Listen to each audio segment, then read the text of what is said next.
Hello, everybody. Welcome to the stream. We're a little late this week, but we're finally getting started.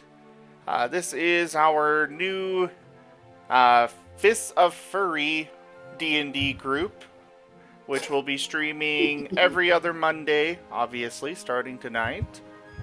And we'll go ahead and go around introducing ourselves. Of course, you guys should know me. I am Zim. I am playing what is called a noble wolf, which is basically Ascension Feral. He is a paladin by the name of Nim Otar. Tato, you want to go next? Hi, my name's Evan, but you can call me Tato. My character is a king seal, which is like an anthropomorphic seal with dreadlocks. And he looks great. He is a level 3 ranger and a monster slayer. He's basically the Witcher. Without all the potion and poison making. Alright, Kiro.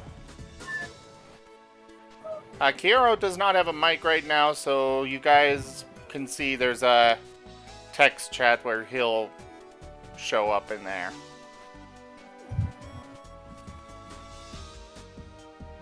And while he's typing, since we don't have to wait for that, Elysian. Hello, I'm Durlix or Elysian, whichever one you prefer.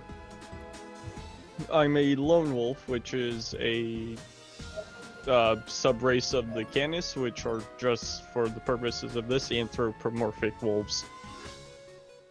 And I'm a rogue, who is a lot more like, I guess, Robin Hood, or that's how I'm going to kind of base him off of.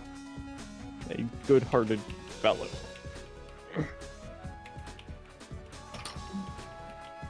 Okay, I'm done. Taryn? I'm Cupcake, or Ninja Cupcake, whatever you want to call me. My character's name is Shenzi Bonechomp. I am a hyena.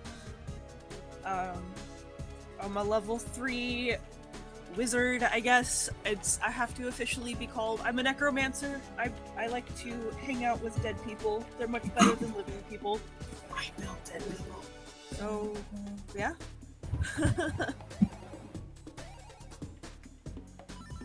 Alright. And of course, Kiero, you ready yet? Kiero, don't do the /OOC, because that makes it harder to see. You want me to go ahead and read it for him? That'll work.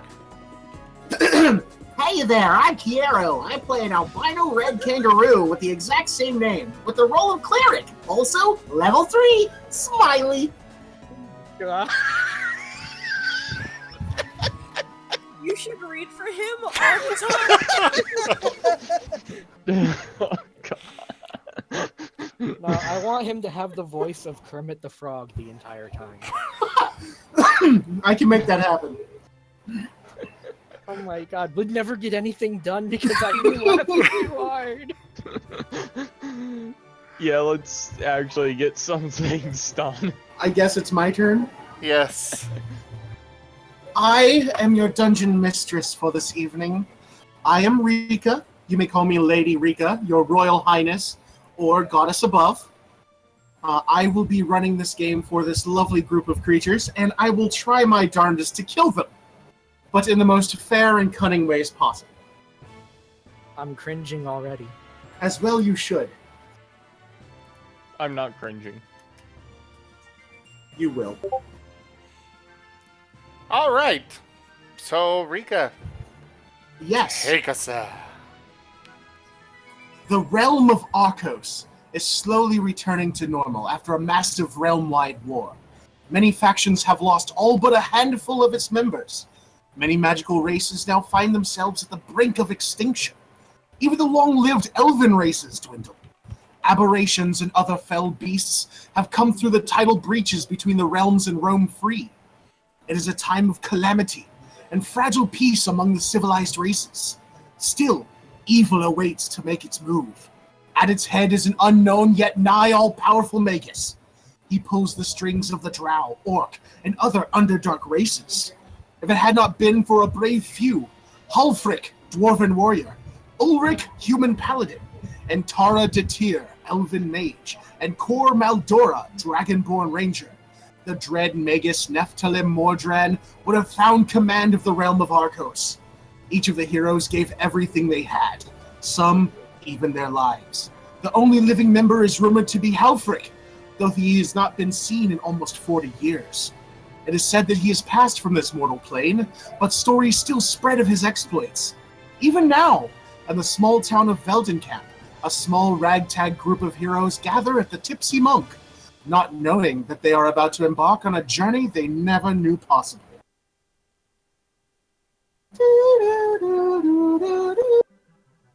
Okay, so right now, you guys are hanging out at the Tipsy Monk. That is the main inn and tavern here in Veldencamp.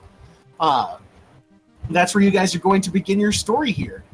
I'm going to go ahead and add this to chat so you can read along with me. And somehow do the thing. There you go. The Night Watch of Veldencamp has been running ragged. Rumors and reports of creatures appearing about town have increased dramatically as of late. This wouldn't be anything terribly troubling if it weren't for the fact that these creatures have been abducting members of the city. No one knows quite why it's happening, but families all over town are losing husbands, wives, and children. According to those who witnessed the abductions, the creatures came in the night, speaking a language they could not understand. They were incredibly agile and strong. One man tried to stop these creatures from taking his daughter, but was summarily disemboweled by the creatures. Your group has convened here at the Tipsy Monk, a local tavern and inn, to meet one another and eventually meet up with the captain of the Night Watch. And this is the point where you guys get to introduce yourselves to each other.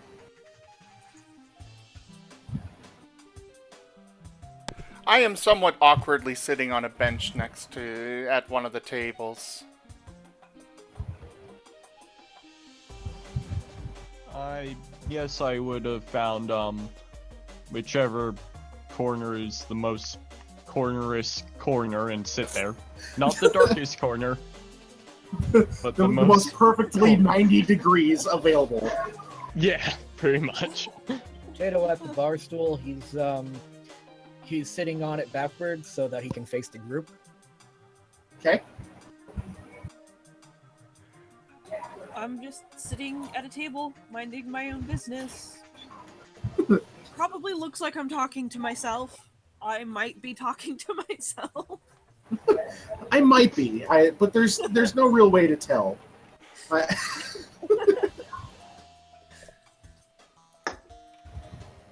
Tato leers at at Shenzi for just a second and then looks at everyone else.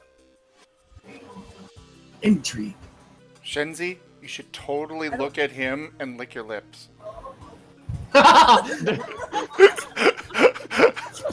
Why?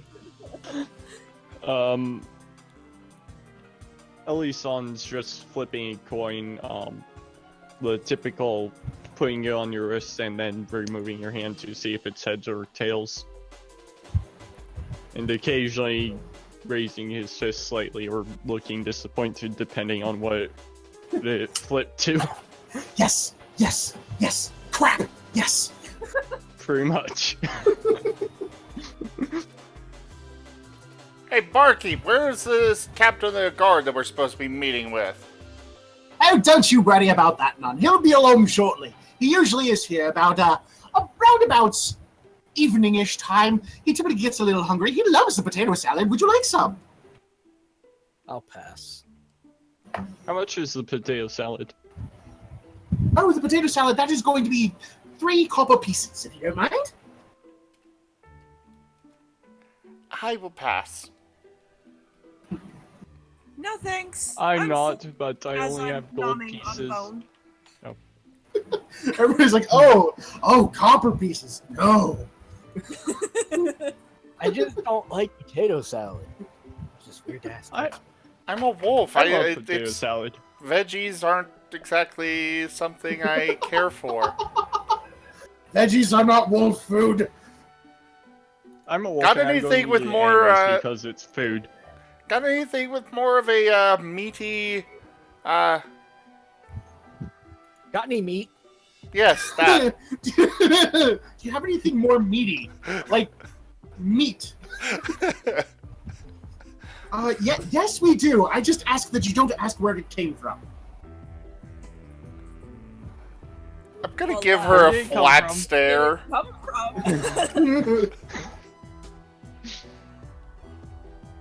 Well, Seriously, you see, though, where did it come from?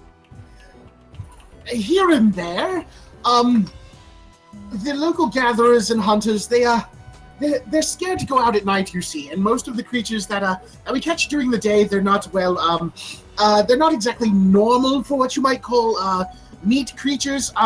Most of the deer and game have left the area because of these things that keep coming into town at night. So, honestly, I'm not sure where they come from. I'm gonna Well, shrug now and I'm actually hungry. I'll take some. Well, it's a gamble. It's mystery meat. Can be good or bad. That's the spirit. I'll take So- some. Who will be having dinner tonight? I'll be having some potato salad. I'll have the potato salad. All right. The shopkeep basically rings a small bell. A serving girl comes around, begins divvying out small wooden bowls of a stew of sorts. Looks like Hiro is going to be partaking as well. The food is passed around. The bowls of stew are going to be 5 silver pieces apiece. So they're not terribly expensive. 5 silver? Yes. For mystery meat? Well, it's that or nothing. Or 3 copper pieces for the potato salad. There's no danger in raising potatoes inside the walls of a city. Just saying. He'd get out of his car and go up to the counter and put down a gold piece. I'll take 1 potato salad, please. And what is there to drink here? Oh, to drink. Yes. We have water from the local lakes. We do boil it so it is nice and pure. We do have wine from far off lands. We do have some mead, but I would suggest not drinking it. You see, it's brewed by the dwarf blacksmith, and he's not known to go easy on the alcohol. If you catch my meaning. I'll have a little bit of mead, please. Yes. If I'm going to deal with having people tonight, I don't like people. Give me mead. Fair enough. The serving girl brings around cups of varying sizes and hands out the drink, as well as the potato salad to Elysian. He'd, I want 1 gold piece, asking for some of that delicious sounding meat stew. he A brave lot you are. I would also like to take some of the wine. I don't want to make myself completely drunk with Dwarven mead. Probably not a good idea. Come on, it'll put some chest Especially hair since on I you. need to be at the top in order to fight wherever we're going to fight. So That's we very have to true. Fight. That's very true. All right, so the food and drink has been passed around. As you're enjoying your lovely meal of questionable origins, Tato only drinks half of the mead. smart. I will get some water. Very well. Water is provided for Zim. Wine for those who ordered it, and mead for the rather brave Tato. As you are drinking, having your meal, and making merry, the door slams open, and a rather large, imposing gentleman wearing plate mail walks into the room. How's Oh, the are you group? knight captain? Indeed, I am. I am Captain Reynard. Are you the group who is going to be helping me this evening? I'm a part of it. I'm not sure about the rest. Yep. Well, speak up, speak up! Yes. Depends on what we're doing tonight. Greetings, Captain. Ah, My name so, is Tato. This is my sword. And I'm Huh. going to kill creatures tonight. oh, you will have your fill of killing! Don't you worry about that! So you're the group I was expecting. Good to hear. There are still those that choose to do good in this world. The creatures we hunt are vile. They have no mercy. They have no honor. What they do seem to have is an appetite for human flesh and death. Their tracks lead off into the forest towards the Alberod Mountains. The local watch now searches for militia willing to brave the forest to find these creatures and hopefully return the abducted. Please, feel free to look around town, but meet me at the watch garrison by the south gate tonight. When was the latest attack and where? The latest attack was 2 nights ago, in the residential district north of here. Bloody mess that was. Have the bodies been burned yet? Or buried? Bodies? What bodies? Or the chewed up remains? They are taken whole. Not much is left but clothing. Well, it's not known. Then how do you know they're eating people if there's nothing? I mean, they could just be taking them and making them their slaves. There was one person who did stay behind and attempt to prevent the creatures from taking his daughter. Let's just say there wasn't a whole lot to bury. That does answer that question. Good to know. I'd rather not be the meal that I'm eating right now. Oh, don't worry. I'm fairly certain that they don't use human meat in the stews here. Or at least not that I know of. Captain Reynard eyes the barkeep who kind of whistles and looks away. It'd be your job to find out, I'm sure. Well, I do have quite a few jobs I attend to here in Beldon camp.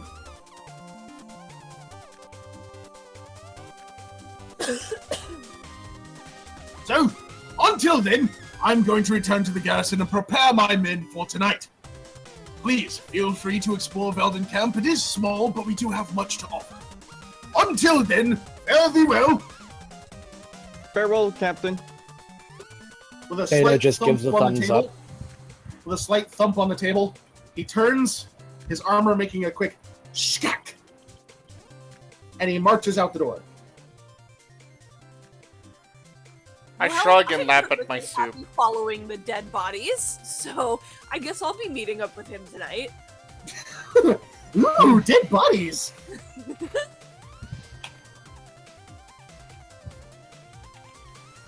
The necromancer is interested, though I think for the wrong reasons.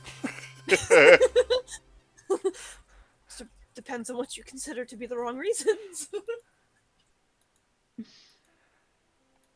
All right, Definitely the wrong reasons.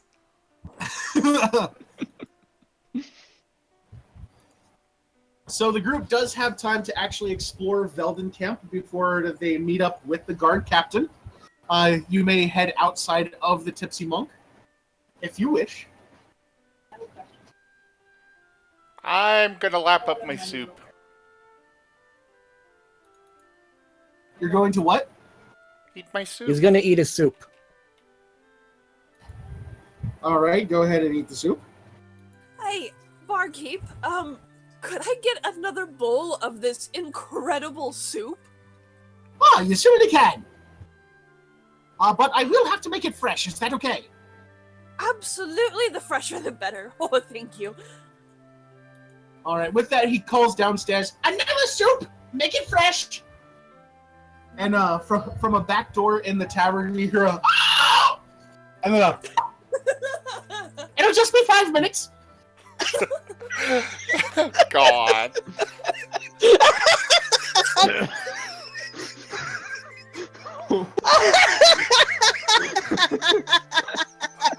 You killed Tato again. I'm sorry.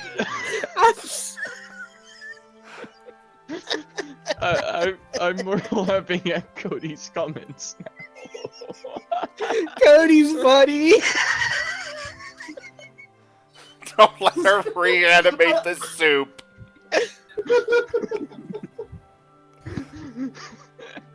I like that he just kind of stops mid-sentence.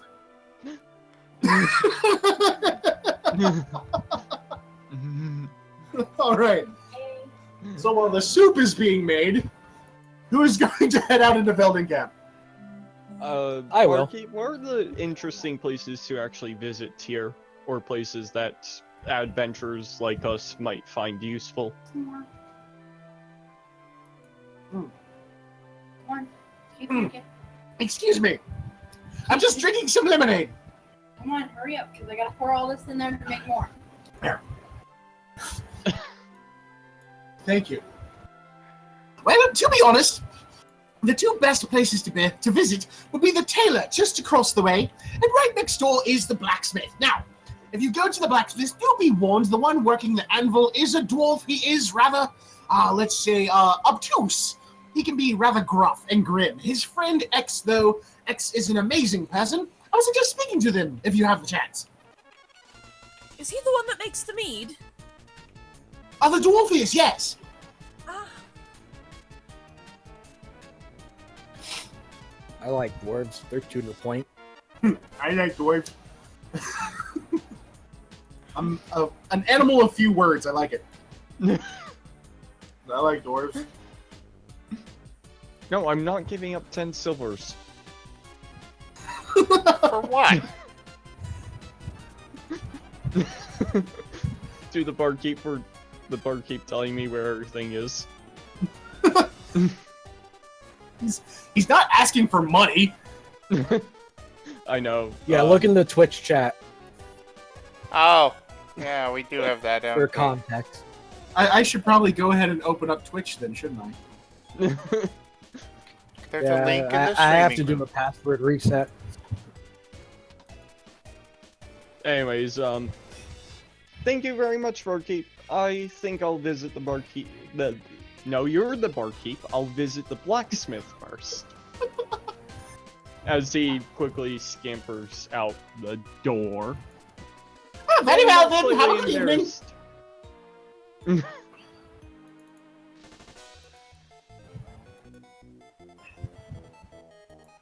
Is anybody gonna go with him? No, I'm gonna stay at the inn for now. Anyone else? Tato heads outside of the bar. I forget what it was called. The tipsy monk. The Tipsy Monk. Yes. Just to get some fresh air. He doesn't actually visit any other place. All right. Kiero's staying. All right. Beldon Camp is a smaller town. A handful of shops and a small residential district make up most of it. The governor's mansion is at the rear of the town. As you enter Beldon Camp from its southern gate, you immediately see stables on your right, a guardhouse on your left, and a large garrison behind that guardhouse. The path splits in two in a small performing square. To the northeast is the Tipsy Monk. To the northwest, a tailor and a shop connected to a blacksmith. The paths reconverge just past a large tree north of the stage and continue north towards the residential district. Well, he'd pull up his hood and walk to the blacksmith. Right, Tato, are you going to head over to the blacksmith as well, or are you just going to walk around? I'm just gonna walk around, listen to town conversation. All right. And as you walk around town, you hear people conversing. Did you hear what happened a couple nights ago? Poor bastard lost his child to another one of the creatures. Yes, I heard. Really is sad. Perhaps we need a larger military, but where? And other such conversations. Elysian, as you approach the blacksmith, you hear the immediate sounds of hammer on anvil, just the clank, clink, clank, clink, clank, clink. The blacksmithery itself is open front, so you can easily see what's going on. You see the forge in the back roaring away. A rather gruff-looking dwarf is standing at the anvil, his blacksmith apron in front of him made of very dingy, very rough-looking leather. He's just smacking away at something on the anvil. Outside, Tato says, does anyone have any idea on what these creatures look like? Oh, the washing wench said she saw one once. Said it looked like a mother-in-law. Mother-in-law. What? I heard that right. Not just any mother-in-law, just a mother-in-law. So, yeah.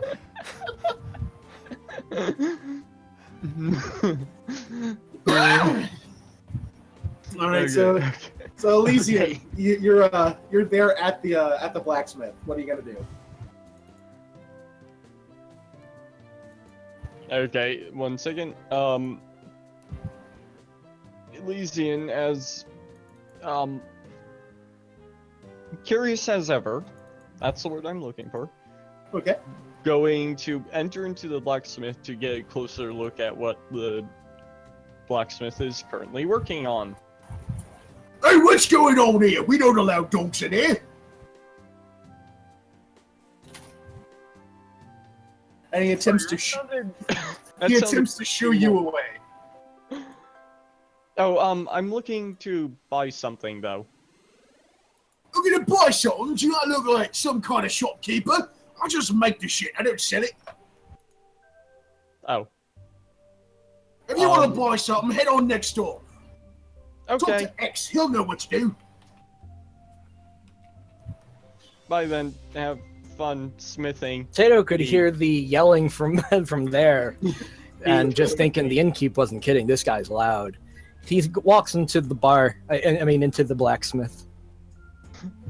You Of people course, are they just let all kinds of wild animals roam around here. What do you want then? I want you to make something for my guard animal. Well, I beg your pardon. Are you just trying to tell me what to do? Oh, please don't. I'm a customer. Customer, once again, do I look like I sell things? No, you look like you What? make things, and I want you to make something for me. Okay. How about we just go next door where the actual shop is, and we can order the stuff from there. Agreed? Fine. See, listen to the dog. He knows what's up.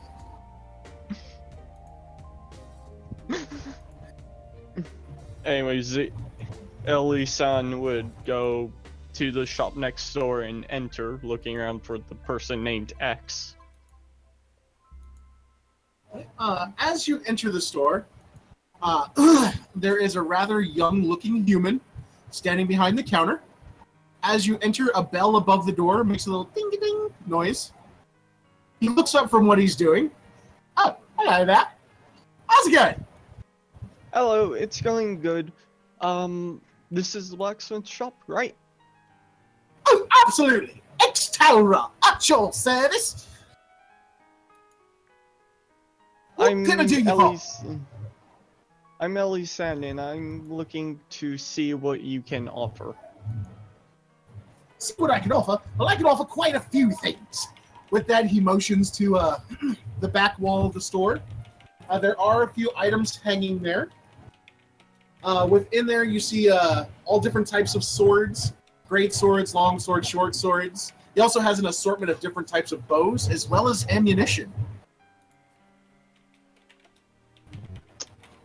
Ooh. Is it just standard arrows, or are there various other ammunitions?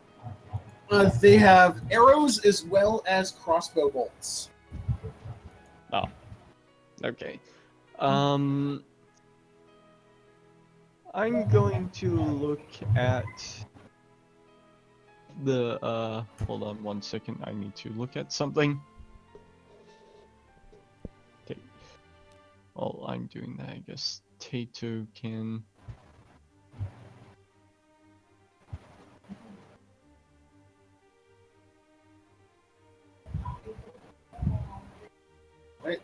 Tato, you gonna do anything while he's looking stuff up? One moment. I'm Actually, typing do it have a before I price say it. I actually do have a price list for things if you guys are curious. I've had that prepared.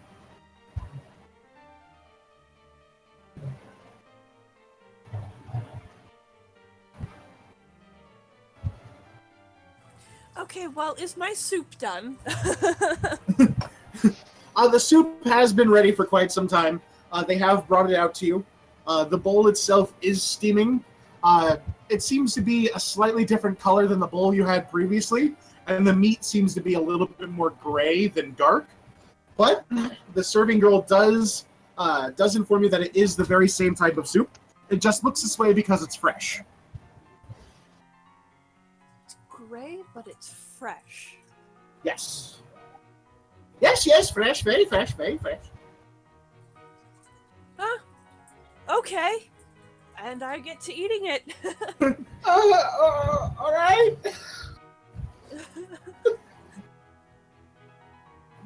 This is She would- delicious.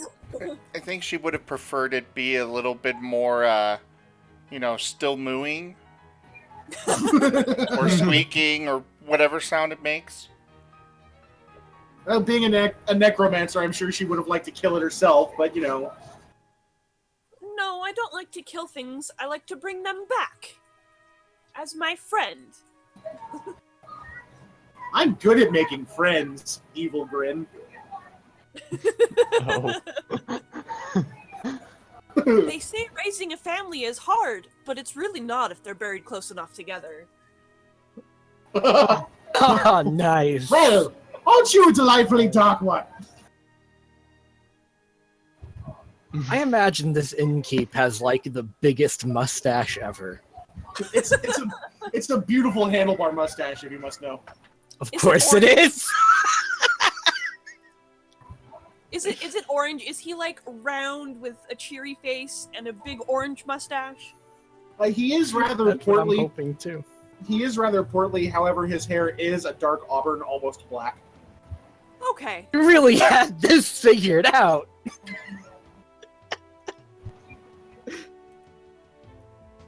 Well, judging by how he's talking, can you imagine him any other way? Yeah, with orange hair. Yes, with orange hair. Fix it.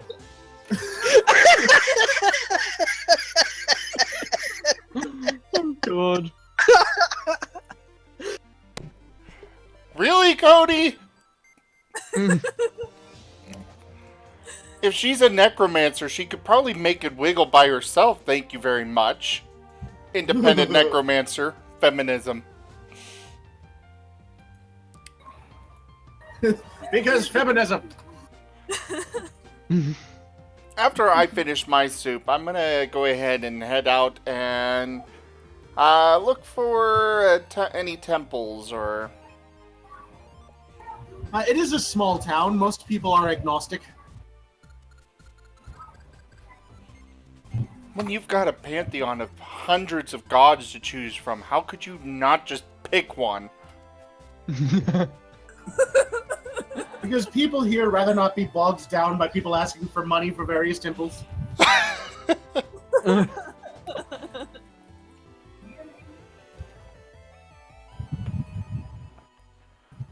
Well, as soon as my soup is done, I walk around and decide to take a lovely stroll through the cemetery, preferably to look at the older headstones because they're just so much more beautiful. I'll bet. You're just looking for more friends, I know it. I hush you. got my thing. It's like you know me. Not for very long, but I'm getting the idea. Alright, the actual cemetery isn't really much to look at. Most of the people who visit Beldon Camp don't stay long enough to die there. It's just a couple small headstones. There is one stone mausoleum, but it looks rather old and ragged, ill-kept. Even better! Oh boy. Necromancer's gonna necromance, I guess. Yeah, I'm gonna head over to the mausoleum and just kind of look around, and after I've looked thoroughly, I pick a nice comfy spot and I sit and just keep to myself until it's time to go talk to what's his face? Reynard. Yes. I am terrible with names. All right. Well, as you're sitting there in the graveyard, almost imperceptibly, someone taps you on the shoulder. Oh? Hello. Hello. And, What?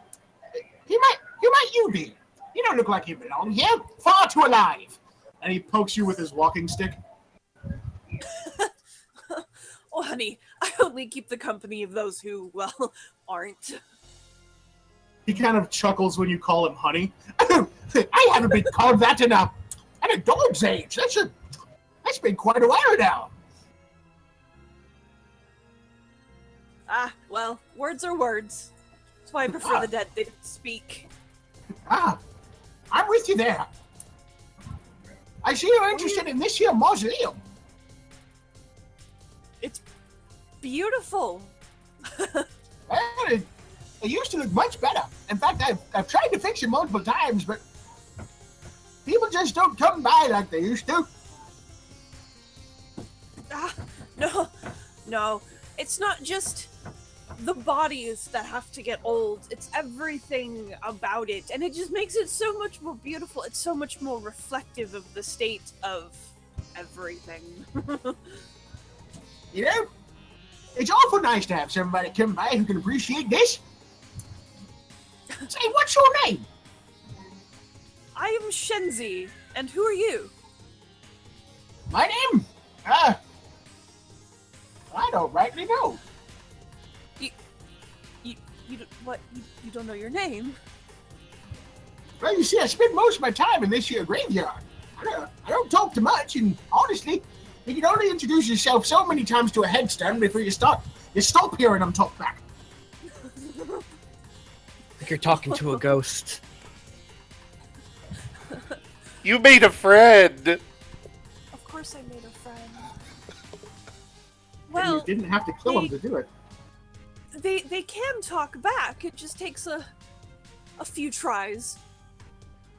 Well, as soon as you figure out how to make that happen, you let me know. Oh, I absolutely will. What are you doing here on this fine day? Oh, I'm the caretaker. Oh, so you live here? You've, interesting way to put it, but yes, I belong here. If that's what you mean. You spent. I don't know. I had words and then I lost them. Fuck.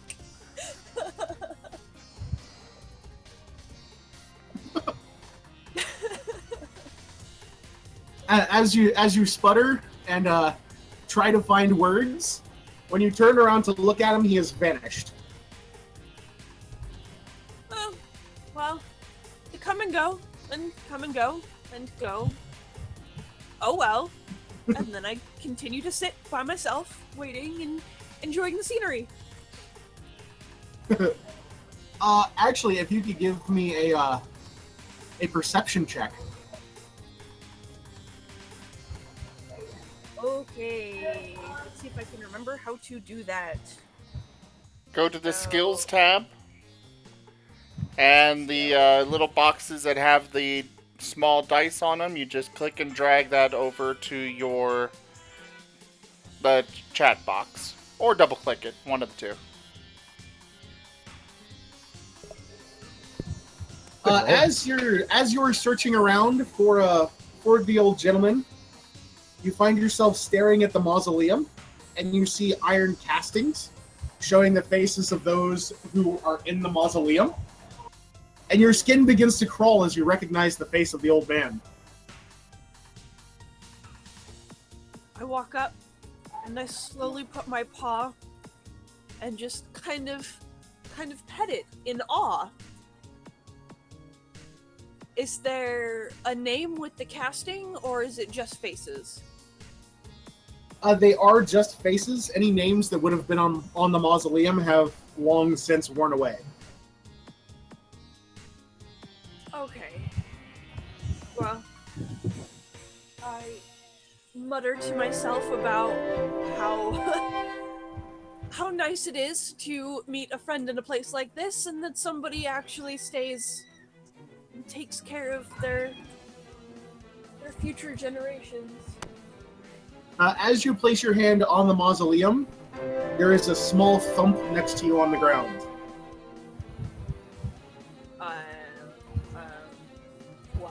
What is that? I look. Picking up the small item, you notice that it's a coin that seems to be emblazoned with the city symbol, and a small scrap of paper that is scrawled in common, "Thank you." Oh, I'm gonna cry for being happy. I clutch the coin to my chest, and I smile because this is what makes me feel good. Dead people. Dead people. So yes, within your inventory,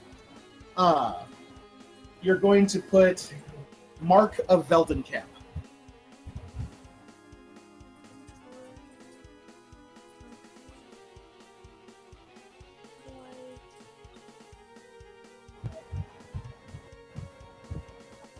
How do I add stuff into my inventory? Select any in line, and then you can just hit enter, and it'll add a new line.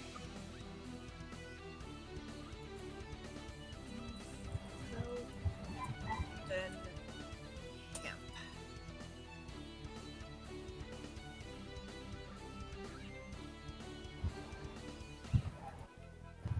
There we go. Yay, I have a happy thing. Well, I happily continue strolling and looking around now. I don't really want to sit. I'm too happy to sit. My tail is wagging. I don't even know if hyenas, like, wag their little nubs or anything.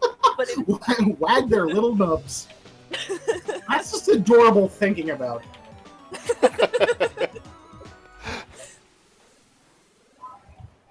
All right, so that was Shinzi's adventure in the graveyard. All right, Elysian, are you ready? Yes. All right, so back to you over at X and the armory. So, first thing I'm going to be looking for is, do they have quarterstabs? Well, quarterstabs, those are basically just sticks, aren't they?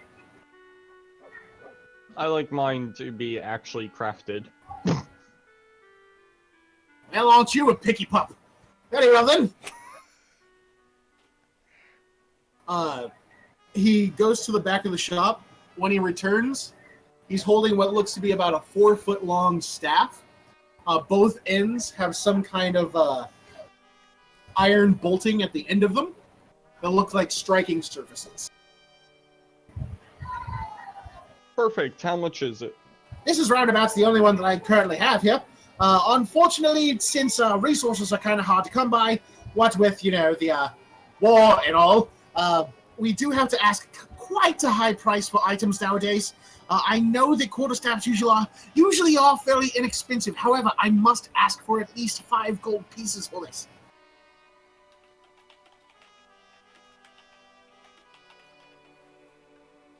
He'd reach in his pouch, take out 5 gold coins plus the 6th one, flip the 6th one, catch it on his wrist, and slowly lift up his hand to look at it, then put it back in his pouch, and he's like, done! As he goes to put the 5 gold pieces onto the counter. That's what the word I'm looking for. X picks up the gold pieces, takes a long, hard look at them, pockets them. I'm not going to pretend that I understand what you were doing with the other coin there, but pleasure doing business with you, sir. I do have one more request though, and if Oh, you don't yes. have it, do you know who does? I'm looking for a set of armor called studded leather. Studded leather. Well, the tailor next door may be able to assist you there, but once again, it is kind of rough to come by the necessary ingredients to do things that we want to do. Merchants have stopped coming around because of the creatures. It's becoming harder and harder for us to locate things within the forest because of the creatures as well. But he may just have what you're looking for. Never hurts to check. Thank you very much for doing business with you. I'll be off to see the tailor. Have a good day, and I hope you do get lots of profit. He'd turn What you around. kind one?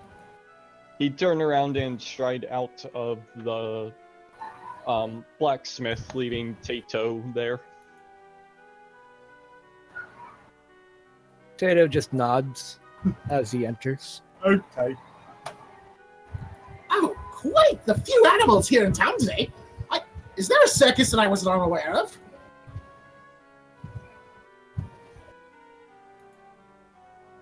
Were we supposed to answer that? Yes. No, He's we're talking he- directly to you, Tato. Nah, we're problem solvers. Speak rather well, don't you? Well, can't say as I've ever spoken to this many animals in my life. Or if I have, people give me rather odd looks for it. So what can I do for you? Right now, nothing. It's these fellows who want to talk to you. And who is these fellas? I imagine the rest of the party. Who else is here? Who else is Just with you. Just What? you. Well, we Just don't know me, where where? Darrow is. So right now we've got Shenzi off in the graveyard. I'm still at the tavern because I haven't decided where I want to go. Or if I Hero was wanna hanging go. out at the tavern as well. If I remember from the chat, Hero was going to stick over at the tavern as well. No, he Oh. says he's staying. Yep. So he's staying at the tavern, or at least he was. Yeah, he's in the tavern. I was And- just following Nim. Nim was staying at the tavern. Wait, then who went to the blacksmith? Elysian. Okay, I'm following Elysian then. And I am now going to the tailor. Okay. All right, so you head out the door after Elysian. As you enter the tailor, you hear a kind of a hollow boom, boom, boom as a bamboo wind chime inside the door gets knocked around. From behind the counter, you see the back of a rather tall, rather lithe-looking elf. His ears kind of perk as the noise occurs, and he kind of peeks over his shoulder towards the group.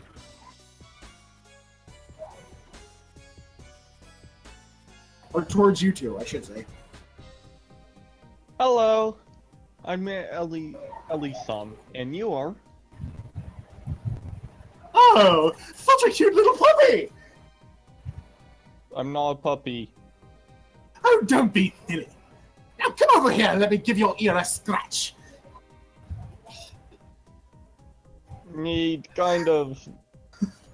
He'd walk up, but kind of puts his hand towards his ears, looking slightly embarrassed. I don't need a scratch. Thank you, Don't be though. silly. Come here. Oh, come on, puppy. Don't you want to scratch right by your tail? Come and let old Dean Whitebark give you a scratch. Okay. He'd walk over. A little bit confused. The elf gives a quick scritch behind your ears. Into what Is it- I owe the pleasure. His ears kind of flatten as he closes his eyes pushing into it, and then he'd shake his head. I'm looking to get to some studded leather to replace this leather that I'm just wearing. Oh, studded leather. Well, as a tailor, I do often cater to those who require armor, yes. Unfortunately, leather is in quite short supply, I'm afraid. You saying that you Oh. don't have enough to make it, or that it's going to be really expensive? A little bit of both, really. Tell him to go If talk he- to the barkeep about the mystery meat. Can you stud the leather I'm currently wearing? I can definitely try. That doesn't sound very good. Well, you see, being a tailor, I'm rather good at tailoring, but armor production, I'm okay at, I guess you could say. You can do it. I believe in you. Oh, that's very kind of you. He gives Tato a slight tap on the head. His hair just kind of squishes on his hand. Well, aren't you just strange, little poochie? I'm a seal. I'm sorry, a what? I'm sorry, what did you say? I said, I'm sorry, a what? I'm a seal. A seal, you said? Basically, a water dog. Oh, you are a puppy! Wonderful! Let's just go with I'm a puppy. Yes, I am a puppy. A puppy of the sea. Well, as you could probably tell, I don't get out much. Yeah, that's kind of obvious. As long as you're being productive. Oh, I attempt to be. I mean, daily I'm making clothes, but for who, I'm not really certain. Not many people can buy anymore, you see. Yeah, monster attacks. We'll be helping out with that. Oh, I do so hope you are able to get rid of them. They are terribly hindering my work here. First thing we gotta Well- do is find out what exactly they are. Well, had I any information, I'd be more than happy to give it to you. Of course. Do you know anybody who does have more information other than the Knight Captain? They'd be the best ones to tell you, honestly. Yeah, they really...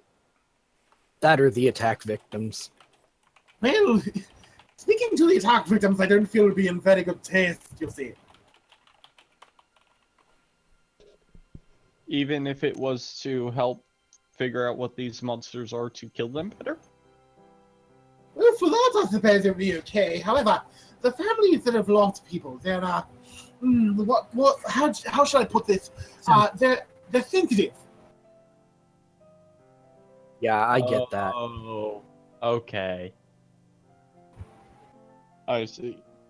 I mean, if you were to just have lost your, I'm not sure what you would call it, your mate, how would you feel if somebody came up and said, oh, hey, about that thing that killed your mate?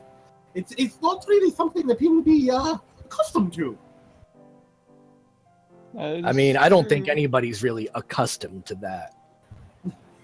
Ah, well said, well said. But that's more the reason to ask. I Yeah, need to get it's- accustomed to it. However, you better if you actually with along with the captain of the guard. That way, You turn into a robot. Rika, your voice is going robot-y for me. Oh, okay, so it wasn't just me. it's fixed. Yes, now. sounds fixed. Seems to be. Am I coming in clear? Yes, you are. Yes. Oh, I Excellent. love your voice. Tato said that.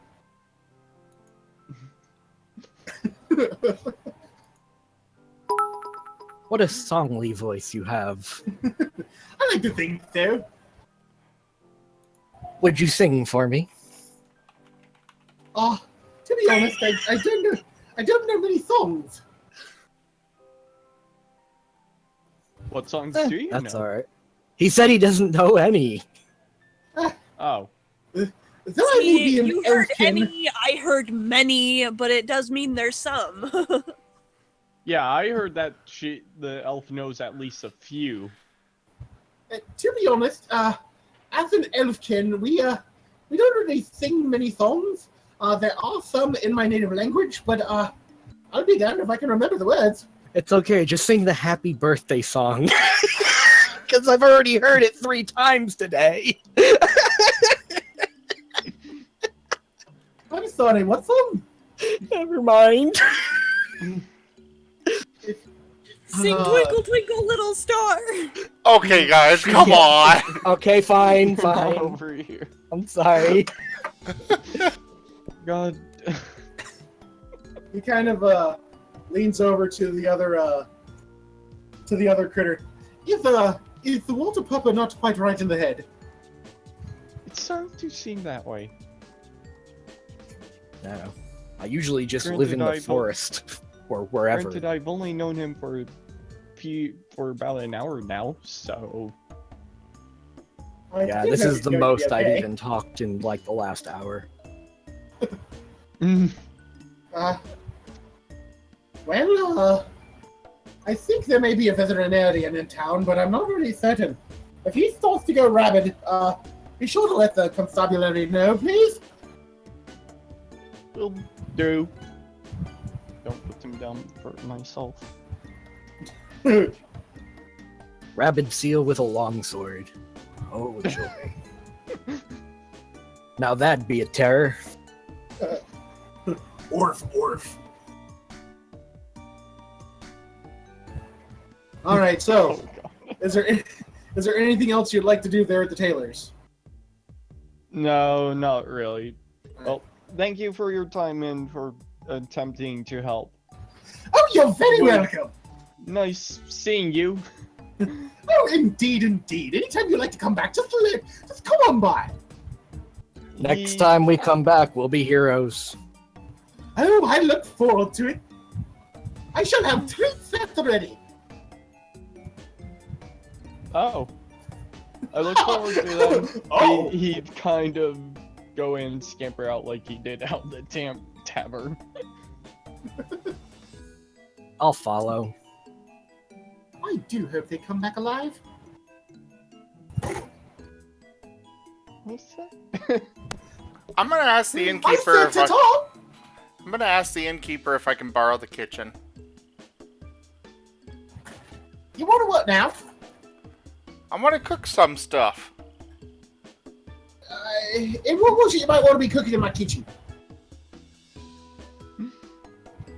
Food? Well, obviously food. I wouldn't expect you to be cooking, trash, but why do you need my kitchen? Why not? Well, because I have well-guarded family secrets in there. For mystery stew? I don't know what you're talking about.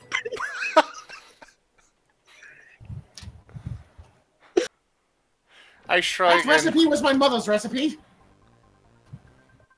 So your mother came up with the mystery stew. Well, it's not so much a mystery to me as it is a mystery to you. Oh, well then what is it? It's a mystery.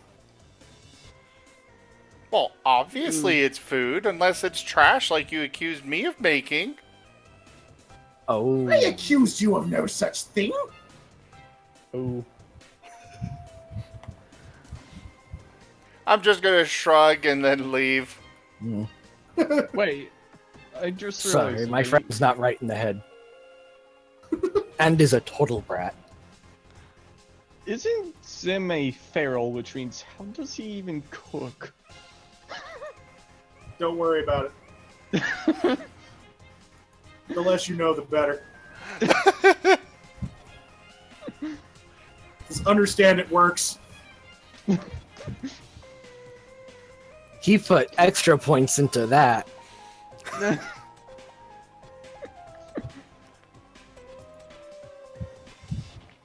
All right, so where are you headed off to, Zim? I'm gonna get into my wagon and trundle it off to the guardhouse or keep or whatever it is. Okay. So you begin making your way towards the garrison at the south of town. But what about the one at the north of town? There is no gate at the north of town. Okay, well then just the garrison. The garrison is at the south of town by the gate. Who's on first?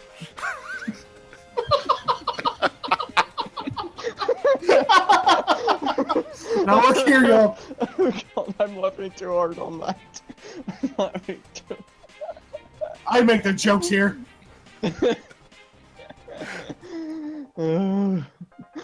Alright, so Zim is heading for the southern garrison. Is anybody going with him? Yes, I am. Tato is. I will too, because I've forgotten my quarterstaff, and since I'm not going to get my studded armor for a while.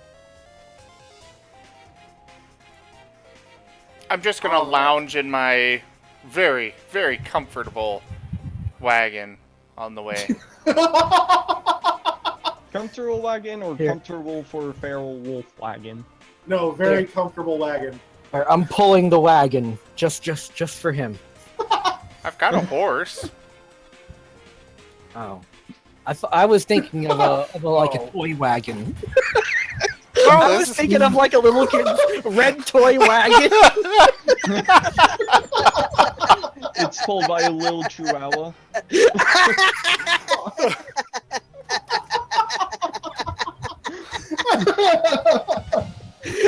Dang it. This campaign is like 50% laughter. Isn't that what most campaigns are? I'm not sure. If you do them right.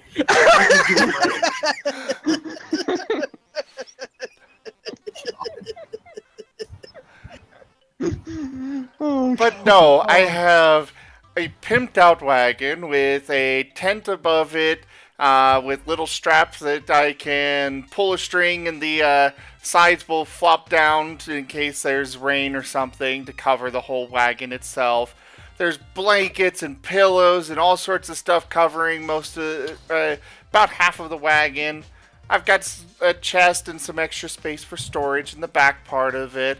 It is pulled by a horse, and it's really comfortable. That's quite an imagination for a little red wagon.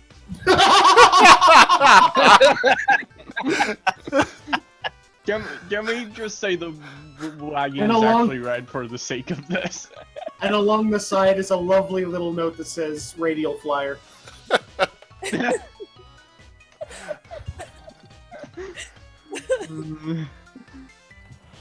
The thing that I can't stop imagining is Zim as a feral wolf sitting at the head of the wagon. Oh no, I'm sprawled out in the comfort.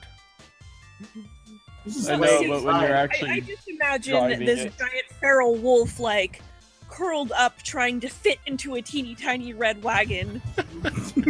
Like, barely able to sit in it, but by God, it is his wagon. If I fits, I You sit. should really get If back. I fix, I sit. You should get back on track. Track. Okay. We lost track a long time ago. All right. So Zim is headed for the southern garrison. Kiero, what were you doing? You can He's see in the wandering. chat. I'm probably going to go out of the tavern now and wander. Okay. So,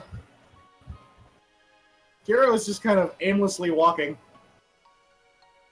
seeing the sights. Around the stage near the southern point of town, there are people, eating their evening meals. Nothing major going on there. Just talking amongst themselves. Conversations don't seem too interesting. You see Zim you see his cart go by. You don't see Zim, but you do hear some rather heavy snoring coming from inside the cart. I didn't say I was sleeping.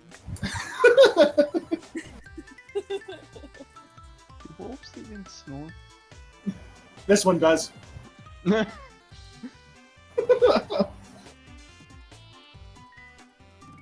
Is there anywhere specific you were going to go, Kiero?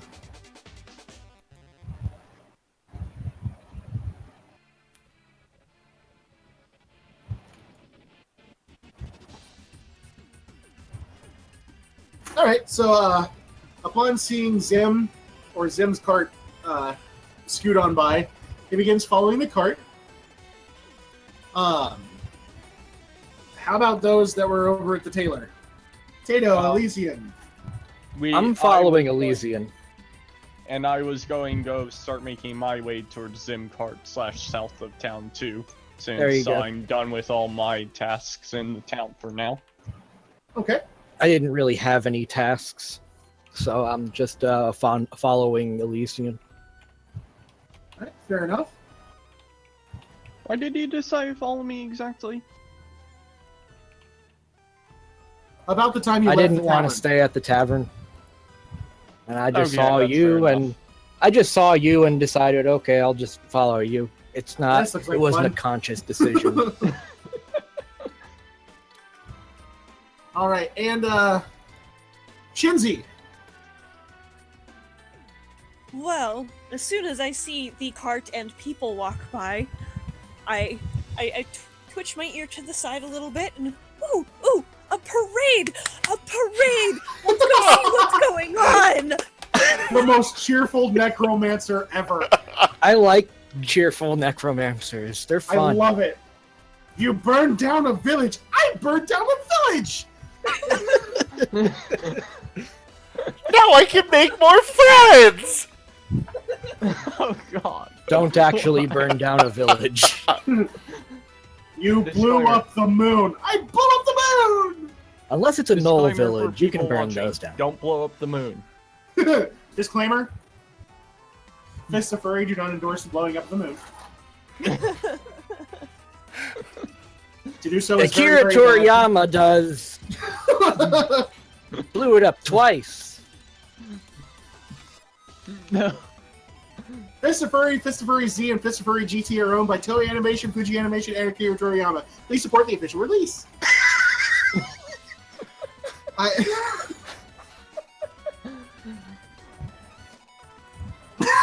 Kiro screams. Ah!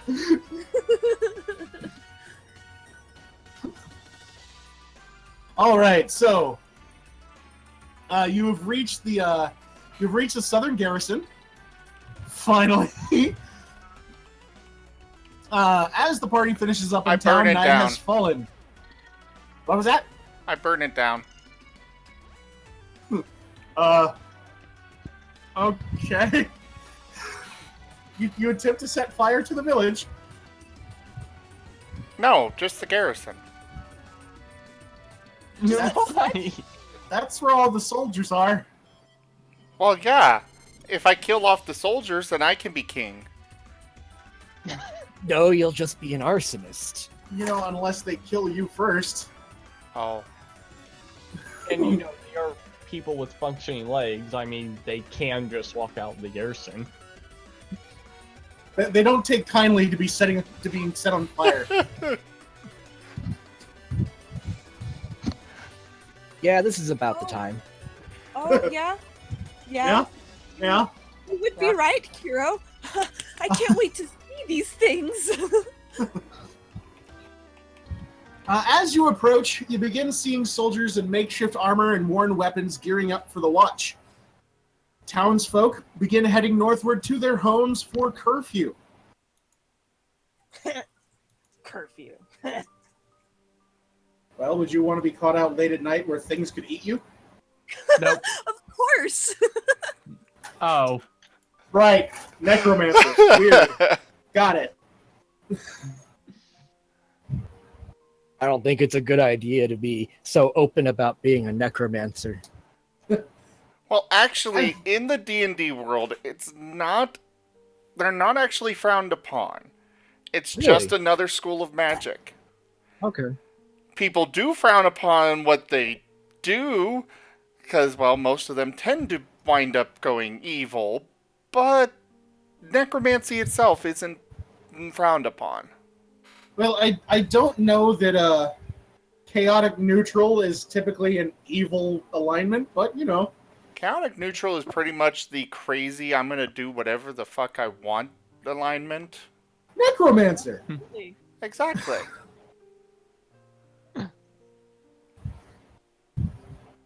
Alright, so, as you approach, soldiers give you slight nods. You see them shrugging on different types of armor. Some of them have thick leather armor, a couple have chainmail. It looks like it's all been cobbled together based on what they could find.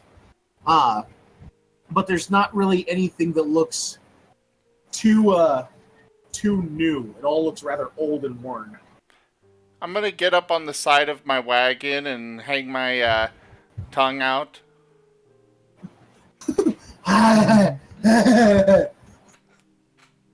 that cart must be going at a pretty quick clip.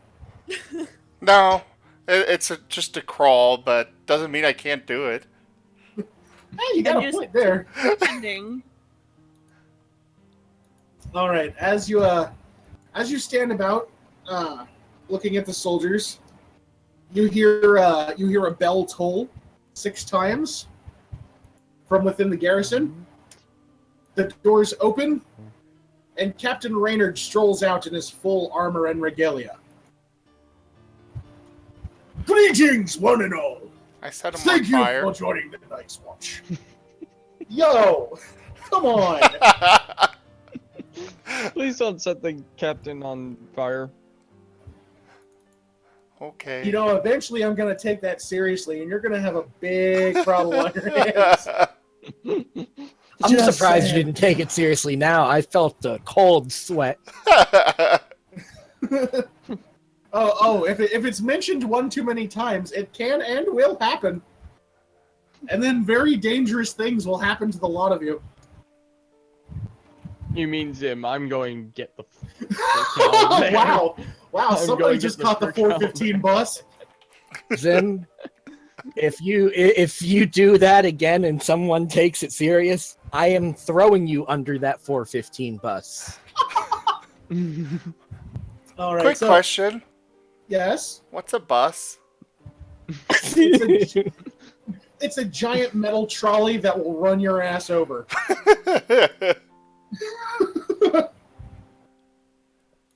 Splatter your wolf brains all across the pavement. All right, so anyway, the captain of the guard begins giving some of the militia orders on where to go. And as he turns to the group, there was a rather loud scream coming from the residential district.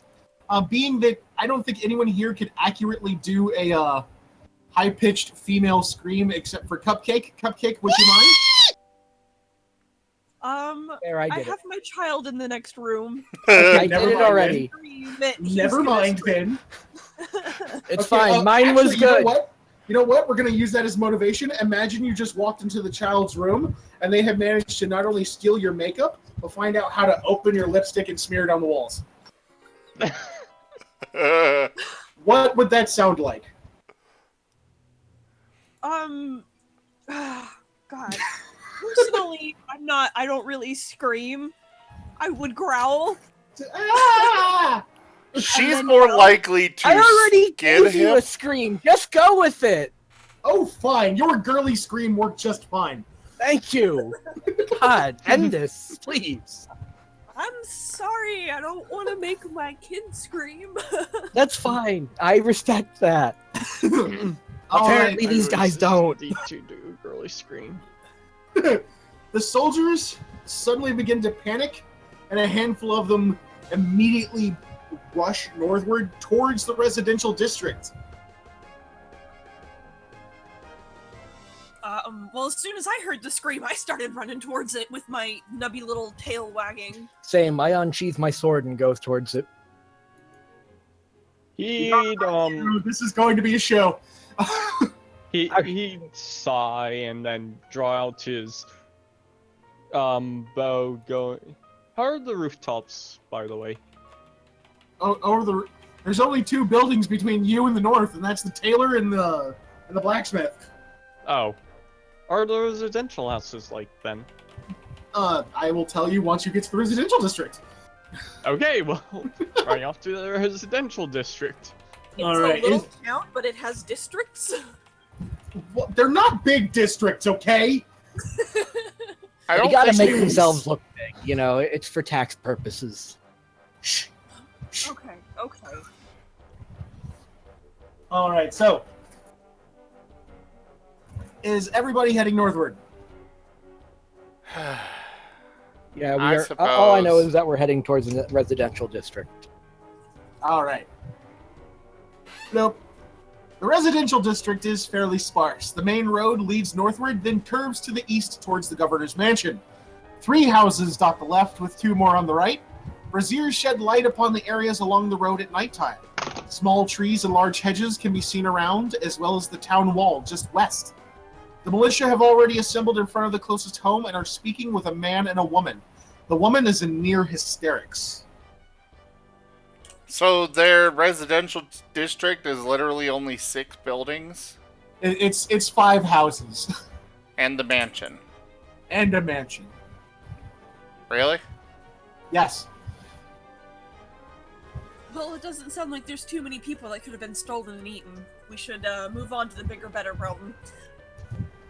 Well, you see, there are people who live at the governor's mansion. Oh. Okay. Okay, fine. He's like, oh, this isn't much of a problem at all. He tried to go and climb up one of the houses using, was it 2nd story work? And on top of the house, use that to scan the area for anything running really fast or making quick movements. Okay. Nim is going to trot into the middle of everything like he belongs there. All right. Tato tries to make out with the woman, saying in her hysterics, as does Shinzi. She seems to be bawling incoherently as some of the militia attempt to calm her down. The husband is consoling her. What you can understand from their conversation is that just as they were finishing up dinner, they had sent their daughter up to bed to start getting ready for bed when there was a large crash from upstairs. By the time the father got upstairs, all he saw was her daughter's feet, or his daughter's feet, leaving the window. And some kind of dark-skinned creature leaving as well. From the rooftop, you can't really see a whole lot into the distance, but go ahead, give me a perception check.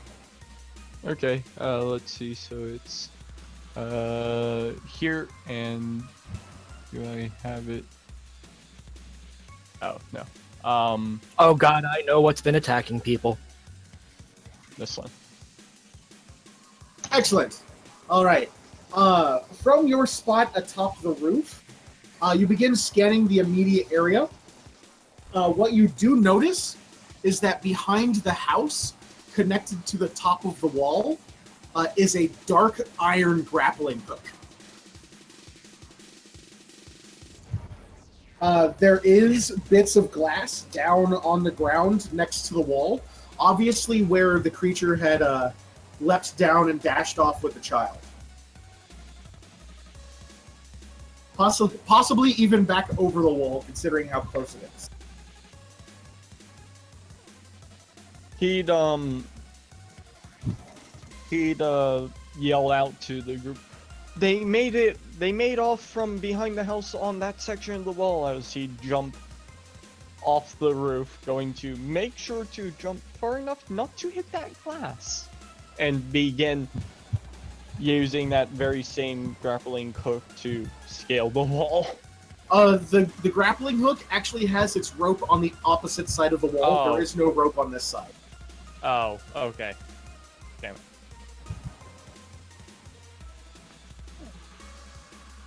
Okay, No. Wow. rule number 1 of D&D, don't go off on your own. Never split the party. To be fair, I did just yell back that he found something, so... So? As Anyways, you land, he'd stand at the bottom of the wall waiting for the rest. as you land behind the house, give me a perception check. Oh god.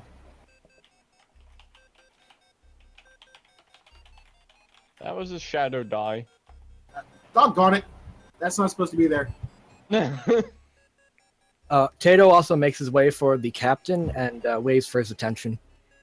Okay, the captain comes over. Yes, what I is know what's been attacking your people.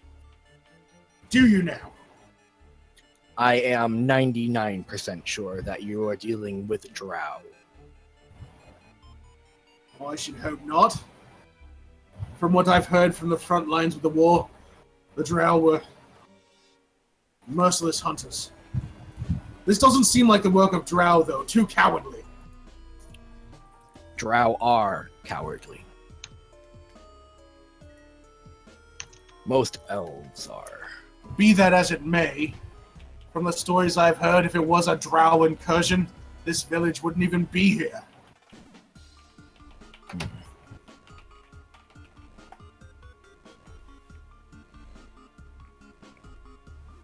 All right. So at the front of the building, along with the parents, at this point, some of the soldiers have asked if they could enter the home and actually take a look upstairs.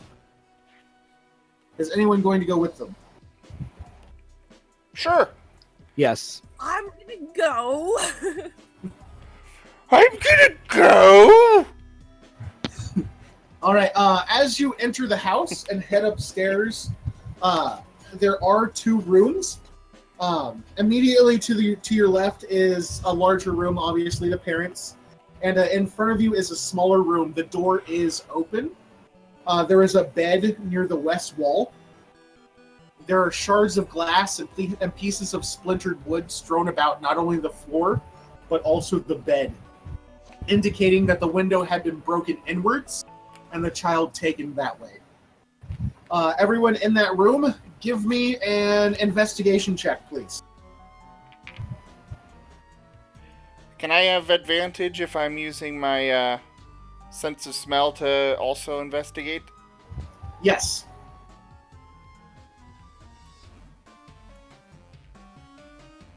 Oh god.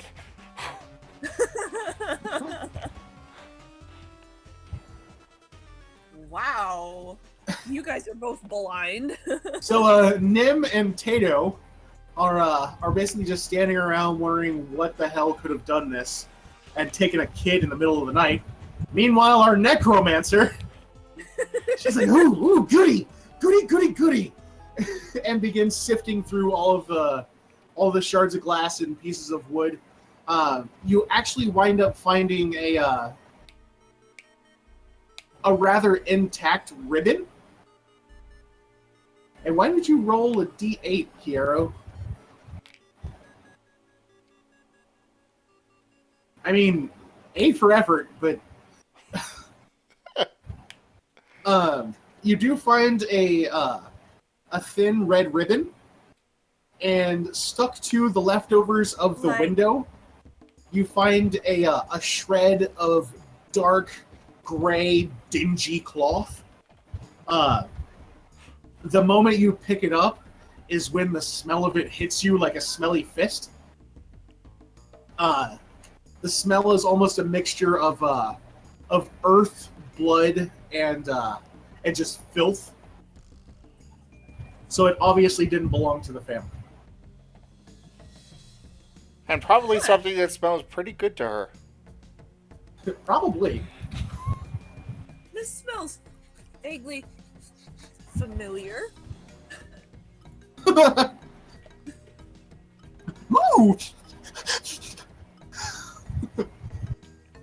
All right. As you're investigating the room, from in front of the house, you begin hearing shouts of "Alarm! Alarm!" They don't have a bell? Well, not from where you are right now. I'm gonna dash back out. Same. He'd dash up I'm- onto the roof and over it with his short bow drawn. Right? Grappling hook. As you reach the front of the house, Kira's just like, what's going on, guys? As you reach the front of the house, one of the militiamen is currently laying on the ground. A rusted crossbow bolt protrudes from his chest. The other soldiers are pointing northward down the road. Looking down the road, almost 100 feet and still kind of in the shadows, you see 6 of these creatures lined up together. 2 of them are holding crossbows. The other 4 are carrying rather long hook spears. And they look angry. And how far away are they? Let me do the count right quick as I have the map here. On my way notes. 1, 2, 4, 5, 6, 7, 8, Still in the house because distracted. 16. 16 times 5. That's 85 feet. 80 to 90 feet away.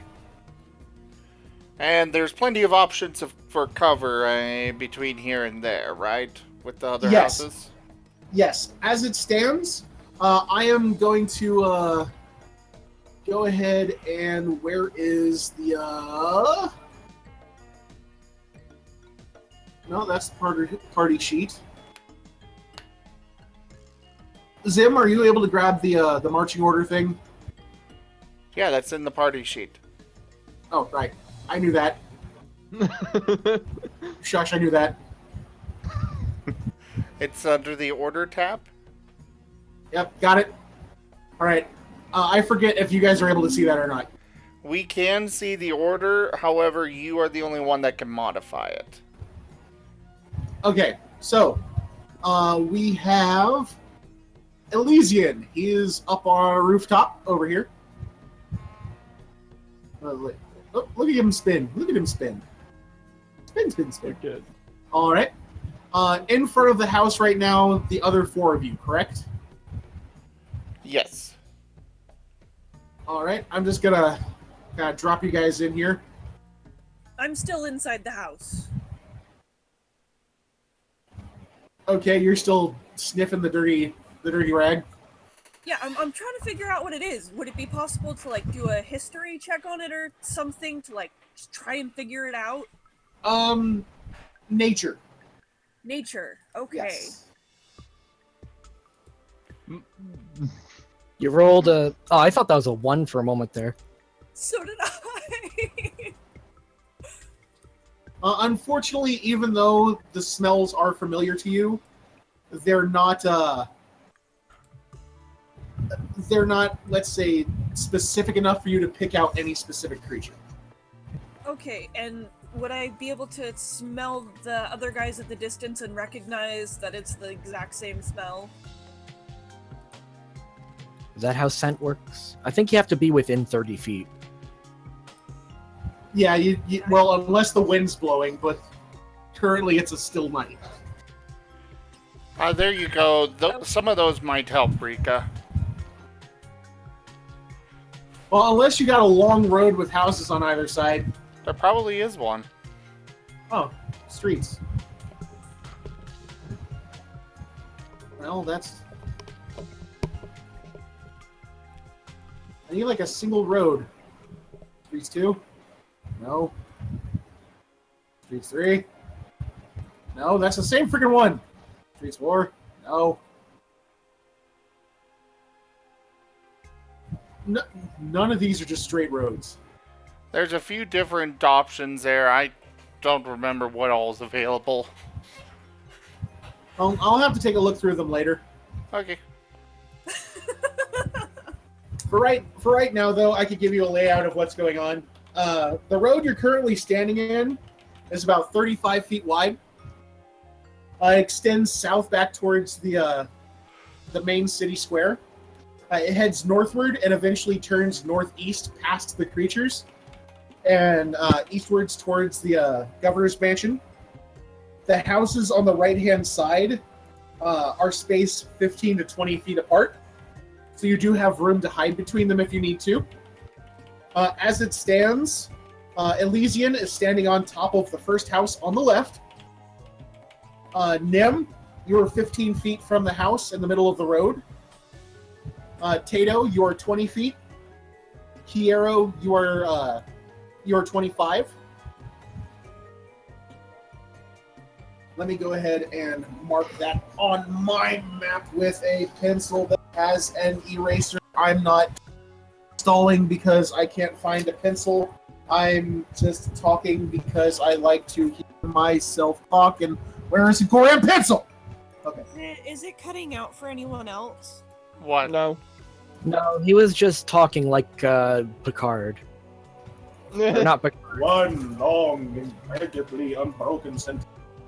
No, it wasn't Picard, it was Kirk. I mean Kirk. I meant Kirk. Okay, there we go. I have.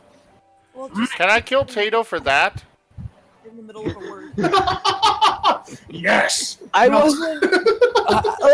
I wasn't raised on Star Trek. Okay.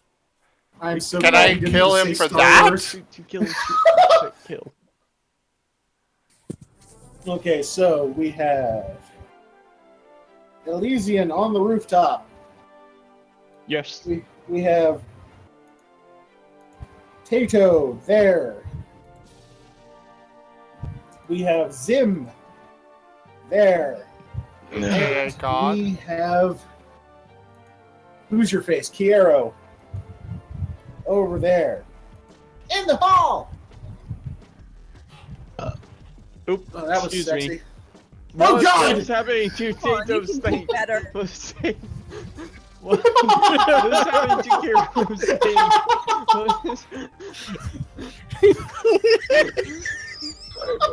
I figured it out. No.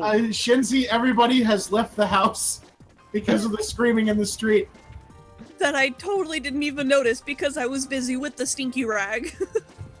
Yeah, so you're still inside. Yeah. All right, so you know what time it is, folks? Because I do. It is initiative time. Yay! Have you added us to the combat tracker? I am going to let you guys add yourselves to the comeback tracker if you're able to. We can't. Okay, then I will have to. Bloop! Ignore that.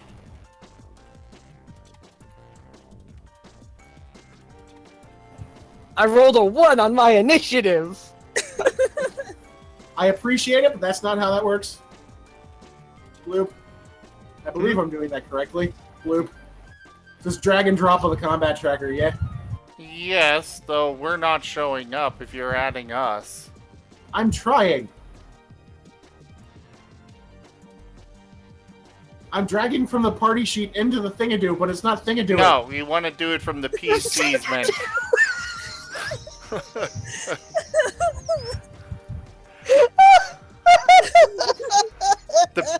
the PCs menu. I got it. I'm sorry, I can't. Don't laugh at me! But you make it so easy. Do you want to die? Can I do it? That's a deep question. Somebody. Oh man, you got 20. What? That 20. Initiative. Where's my initiative? Roll my initiative. I showed you in the video. So- Yes, I know how to do it. I just need to find my initiative to actually roll it. I watched the video, I promise.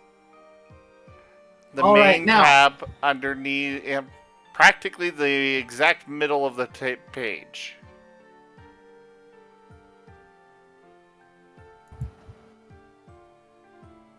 So. 5, 6, and 7. Son of a crap. I have to pee. ILBRB, talk Okay, amongst potty yourselves, break. prepare for combat. This is actually a good time for us to go ahead and take a break. Everybody will go ahead and take a 10 to 15 minute break. Set yourselves as AFK, and when you come back, change that back.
Hi.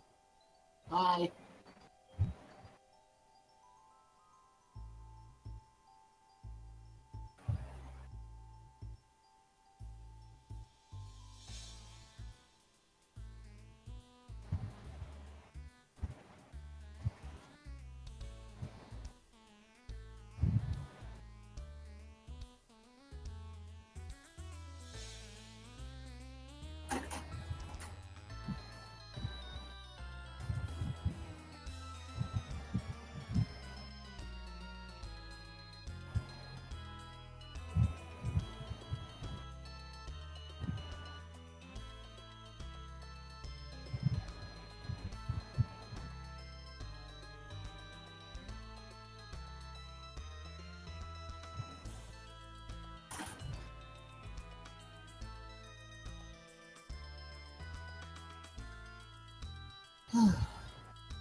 I've been ready. I think we're all ready. All right. Well, everybody, we are back and ready to go again. Yay! Is Are- everybody here? Woo! Oh, excuse me. Sorry. Getting much too sorry. What? You what? You what, mate? All right, so before the break, one of the militiamen had just been assaulted by one of the creatures that have been seen around town killing people. Can we do a check to see what they are, or to figure out what they are? You can do a check on your turn to. I'm going to allow that as a free action. This is Okay. combat. I'm going to make this a free action for you to take a look at your opponents before you actually get assaulted by them. Just to recap here, so everybody knows where everyone else is. Shinzi is still in the upstairs bedroom of the little. Elysian is on top of the first house. Zim is 15 feet away from the house and 5, 10, 15, 20, 60, 70, 75 feet away from the closest creature. Tato is 20 feet away from the house and 70 feet from the closest creature. Kiero is 25 feet away from the house and 75 feet away from the closest creature. Northwards at the road, there are 6 of these. 2 of them have crossbows, the other 4 have hooked spears. Are we prepared for combat? I am. Yes. Maybe. All right. Maybe. All right, so at the top of the order, Nim! Go ahead, give us the first strike. So, sorry, how far away am I? You're about 70 feet away from the closest one of these things. 2 closest are number 5 and number 6. We don't see anything on the combat tracker. You don't see any numbers? No. You need to Right, reveal them. All right, gonna need you to go ahead The- and give me a perception check. Huh? Give me a perception check. I have to have a reason to show them. We can already see them. Yeah. You said Well, that we yes. could see them. Yes, you can see. Okay, fine. There.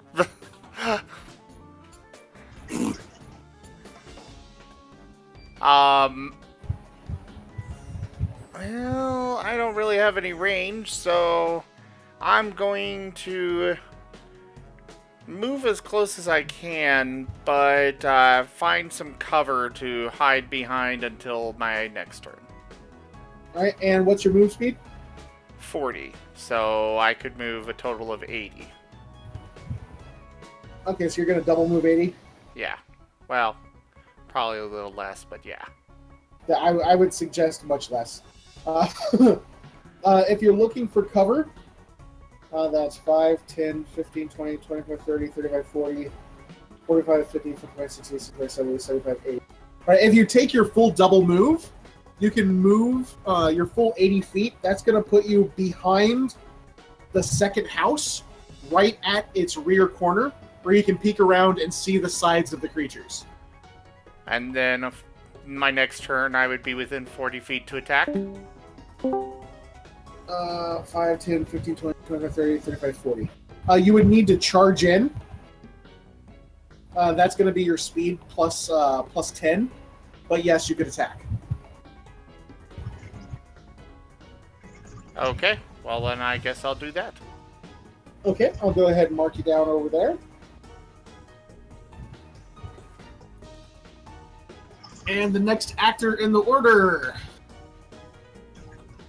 is one of those. You need to hit that dragon arrow button to start it off. Alright, There we go. okay. Next up is critter number 2. That one actually is carrying a crossbow. Since Zim ran away, it's actually going to take aim at. He bravely ran away. He bravely ran away. And now I shall partake in the greatest of pirate traditions, running away.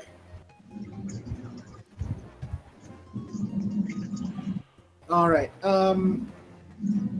He has 2 possible targets he wants to fire at. So I'm going to go ahead and figure out who he wants to shoot. He wants to shoot Tato.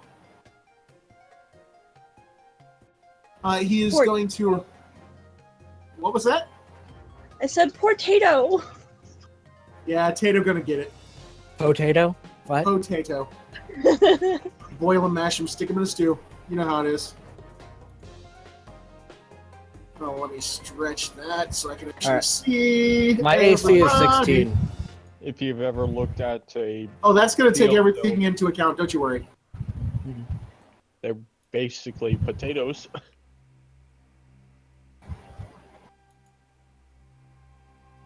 Fortunately, that was a miss. The crossbow bolt goes whizzing by your head as you barely manage to dodge it. It smacks to the road with a clang-lang. Kiero, it is your turn. Tato acts like it was no big deal. MBD. Hmm. MBD, just crossbow bolt.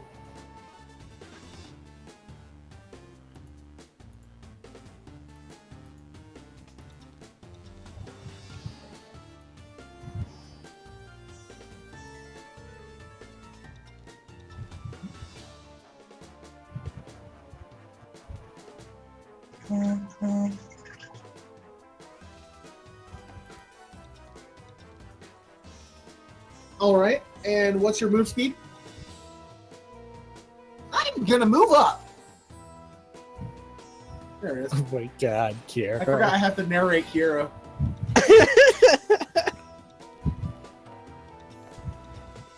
Oh wait, he's a kangaroo. Hold on, I gotta fix that. You gotta sound like Captain Kangaroo!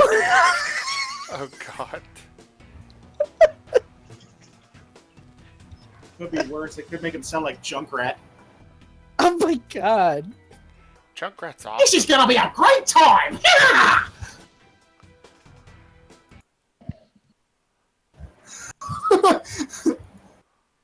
You just go out like a singer. Please do! Please do Junkrat voice, yeah. Just talk. I can't tell if you're being sarcastic. Well, I think the sudden please do means that yes, he wants that. Do it. No, he's being sincere. Okay. You jumper pupper. That's what a kangaroo is, right? Just a dog that jumps. You got it, Kiro. Junkrat for you. So you're gonna be moving forward. What's your move speed? I believe everybody would be 30. Except for you, Mr. Special. Actually, no, I take that back. Kiero is less, I believe, but he does have the ability to move faster.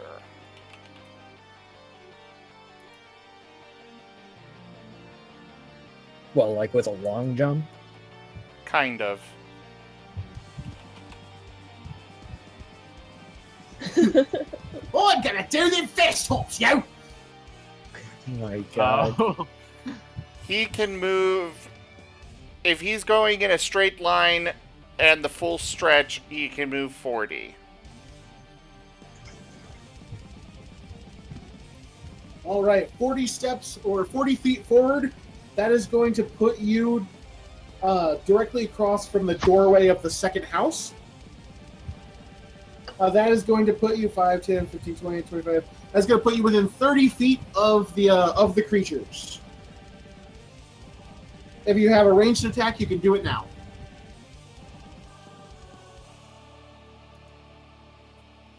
If you have something that you would like to say in character, go ahead and put the quotation marks around it, and I will be sure to make sure people hear it.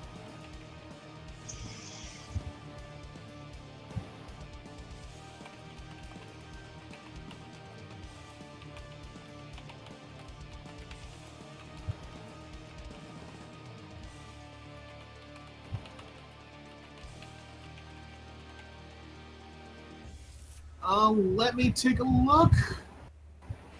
That actually is a miss. Kiero, you can actually roll that directly onto the creature in the combat tracker, and that will give, it makes it much faster and smoother. Yes. that's cool. The two that are closest to you are number 5 and number 6. Yes, go ahead, reroll.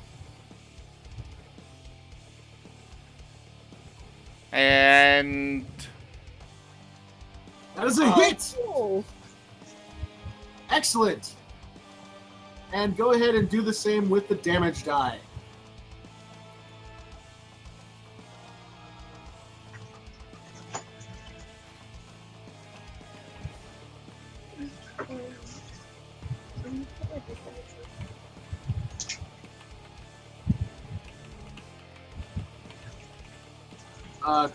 The damage die. Pretty sure your damage is not a d20. I showed you guys how to do this in the video. Oh my god! I heard Song of Storms. Yeah, that's my ringtone. I'll be right back. Oh, Okay. need to set my ringtone to Song of Storms too. Yep, there you go.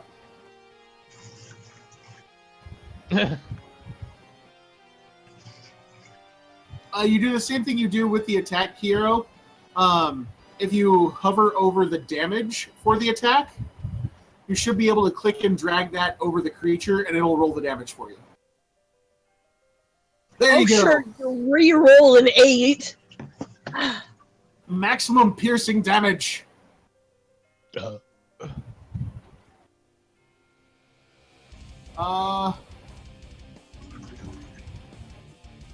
Show a master Oh. D&D.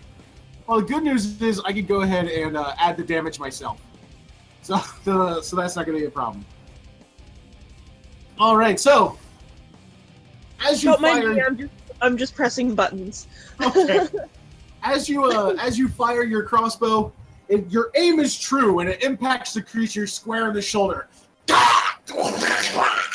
And he points his hook spear at you rather angrily.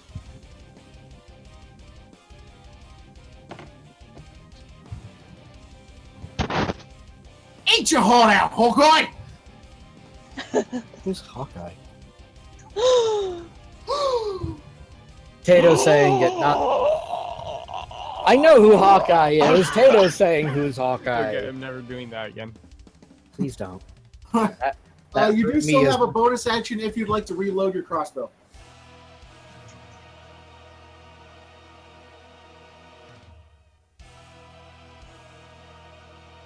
All right, bonus action to reload. Very good. And is that the end of your turn, Kiero? All right. It is the next creature's turn. They have a move speed of 30, so they can move 6 spaces. Creature number 1. 1, 2, 3, 4, 5, 6. It actually is within melee range of Tato now. What's up? Oh, I'm sorry, Kiero. Kiero was the first one to move. Yeah. Silly me, I did that backwards.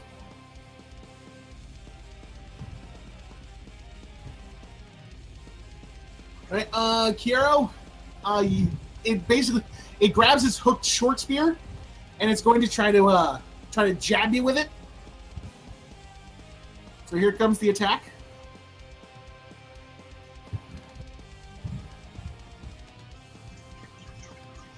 And it's a miss.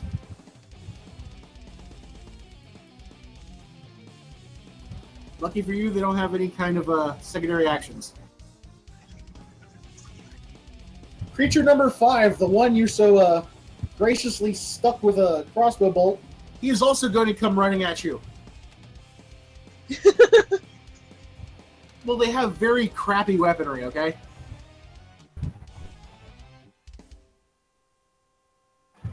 Oh, look! A critical. That's what you get for talking shit. Talk shit, get hit. Can I see this creature? Actually, they ran past the house, the edge of the house where you were. They ran southward. You saw two of them leave formation and head southward. Actually, instead of attacking you with damage, Kiero, he's actually going to use the hooked part of the spear to grab your ankle and try to knock you prone. What you're going to need to do is roll a strength check, please. That's a d20 plus your strength modifier.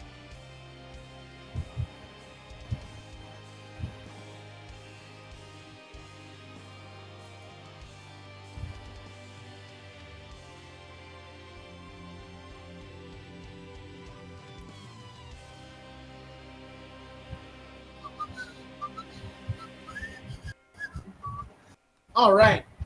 As he grabs you around the ankle with the hook spear and gives a mighty yank, your foot does come forward, but being that you're a kangaroo, you use your tail to manage to stay upright. Congratulations. Now kick. All right, that is the end of that creature's turn. Elysian, you're up. So, the creatures attacking Kira are definitely within range, so... With his short bow, they're both 55 feet away from you, just letting you know. Yeah, they're well within the effective range of the bow. Which is 80 feet. He'd knock an arrow from the roof and aim down towards the Darrow that just tried to hook Hero. Yeah? Okay, so roll this, and laying the arrow loose. Okay. We know for sure now that these are Darrow. I'm just calling it Darrow because that's what it says there. I don't know what they actually are. The two that are closest to you are number 1 and number 5. You want to roll that attack on their name in the combat tracker. Right. Which one just... That was 05. Okay. There... Oh, God. Oh, fumble. Would you like me to draw one of the cards? if you would like to, Zim. No. Let's see. Critical fail deck. No.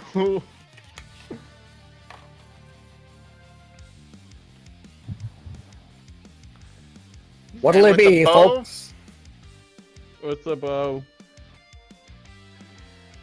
Against the odds, roll a d20. On a 1 to 19, this attack misses and draw another card.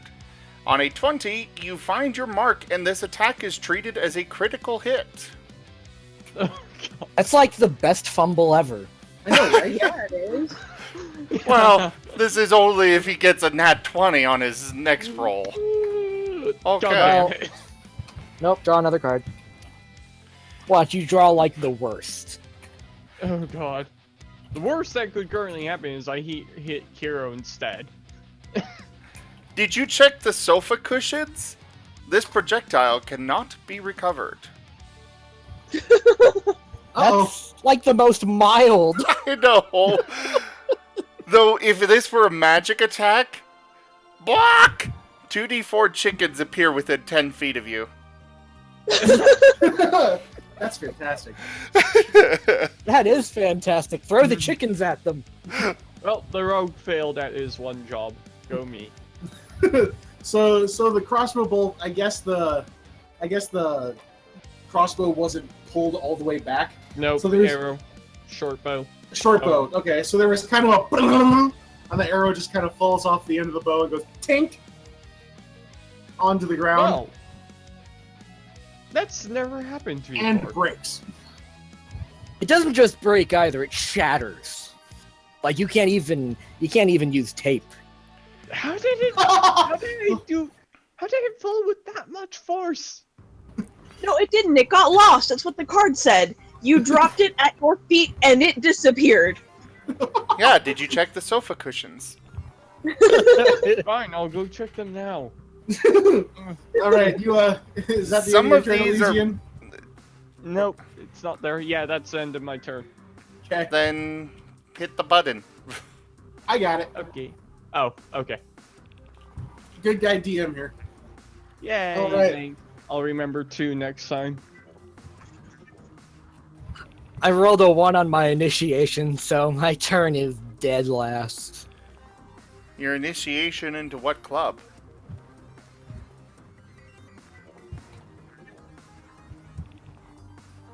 I'm a seal. I don't go to clubs. Hey Zim, Yeah? go ahead, give me a perception check.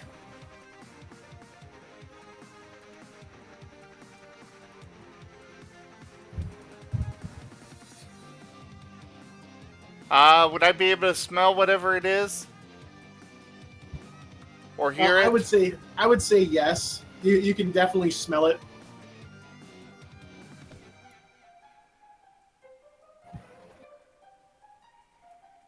All right. You begin smelling something foul in the air. Oh, joy. As you turn around, you see that 25 feet behind you, one of the creatures is pressed up against the house with his short spear, inching its way towards you.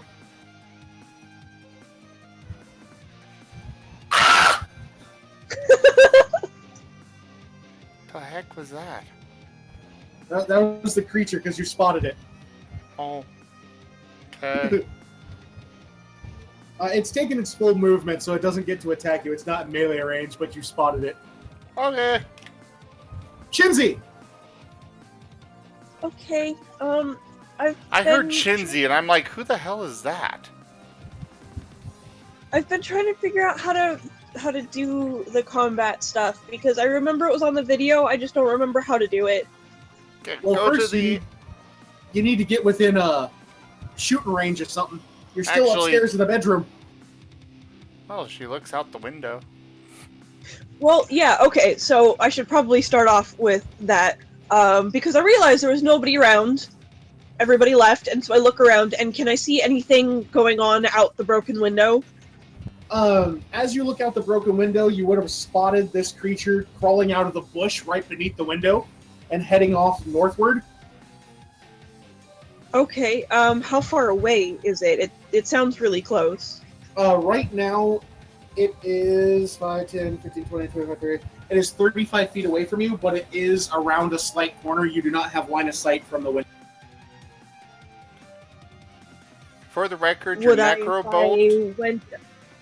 if I went out the front door? No, you would have to drop out the window. Oh, well, I'm okay with dropping out the window. Okay. Go ahead, give me an acrobatics check. Okay. Oh dear, I don't have any dexterity. I actually have acrobatics professioned, and I should have done that. So, with absolute confidence, you go to leap out the window, and Brat! Right into the floor. You land in the bush, unfortunately. Since it was a drop from a window, unfortunately, you are going to take damage.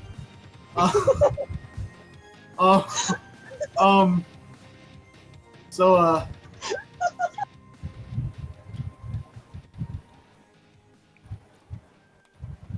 you're going to take 4 damage.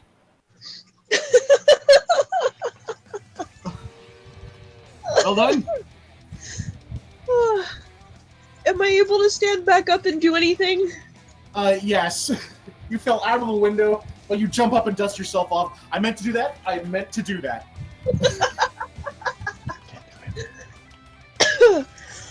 Okay, am I able to use a spell on this creature still, or did I just pluck all that up for myself?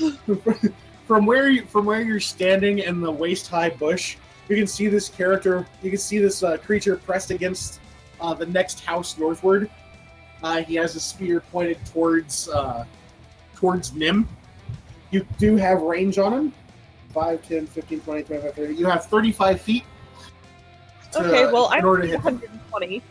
Okay, then yes, you have range. Okay, I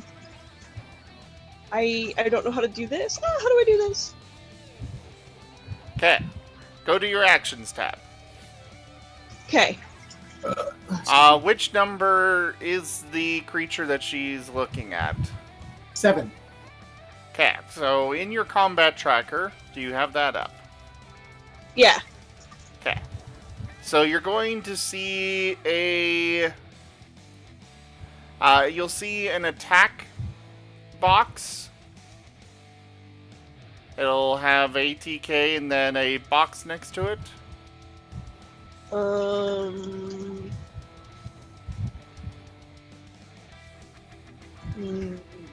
I don't see that.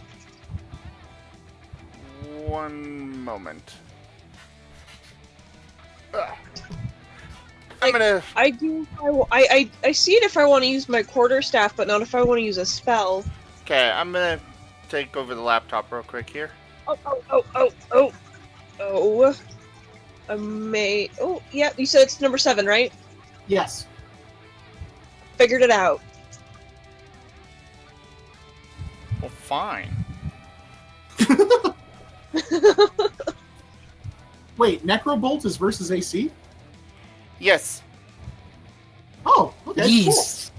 Cool. Excellent. Almost so yeah, all that's a hit. Most spells are either versus AC or a saving throw, but most are AC.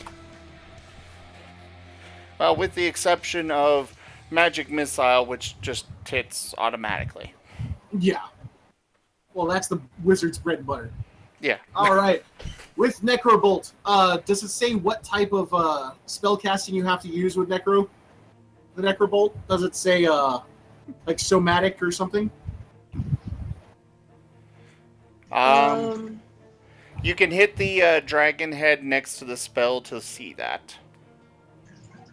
All it says is casting time, range, components, and duration. Components is where it would be. Yeah. It says VS. I don't know what those stand for.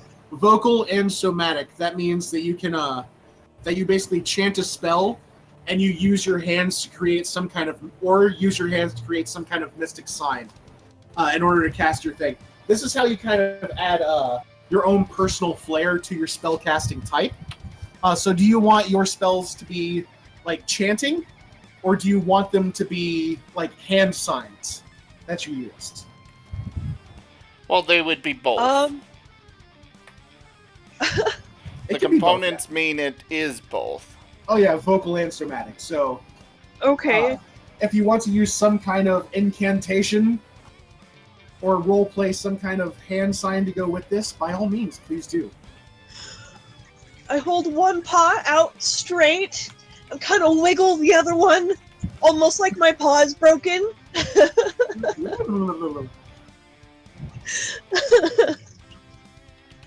Oh god, what would I even say if I'm shooting a necrobolt? I would just laugh. That's my problem. When I'm using my magic, I just laugh. Curious necromancer ever.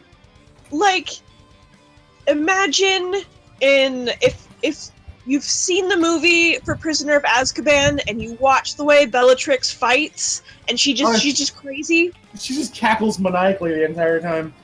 Exactly. Oh yeah, fair enough. I'll allow it. So you giggle in a rather ominous fashion, and a bolt of dark energy leaps from your wiggling paw and smashes into the creature, dealing 7 points of damage, wounding it heavily. Just wait until she scores a crit. I know, right? Oh. All right. Okay, and that's my turn. All right, then on the combat tracker at the very bottom on the left-hand side, you're going to see a tiny dragon head with a little down arrow. Go ahead and hit that. Oh, there we go. Thank you. You're very welcome. All right, next up, creature number 3. That is another crossbower. Since Kiero has been so nice as to move forward and get within range, this creature is also going to level its crossbow. Can I see this one? What? Can I see this creature? Yes, you can. I will use my protection to give it disadvantage on this attack. Okay. It is going to level its crossbow at Kiero, and with disadvantage, it is going to attempt to twang him in the face.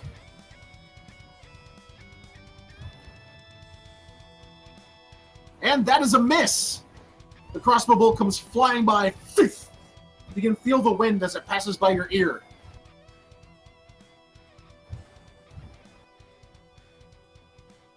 Nice shot, mate! Alright, creature number 4. This one has a hook spear. 1, 2, 3, 4, 5, 6. It's actually going to come running forward. And it's going to attempt to stabby stab at Kiero.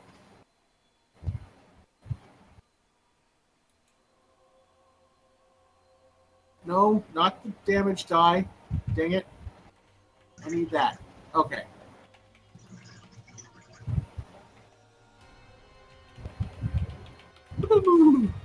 Boom. That is a successful hit. It is going to try to just stab Kiero in the chest, dealing 2 damage.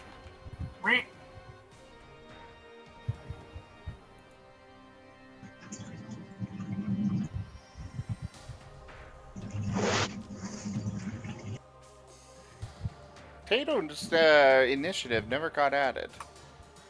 Oh, Tato's at the bottom of the order.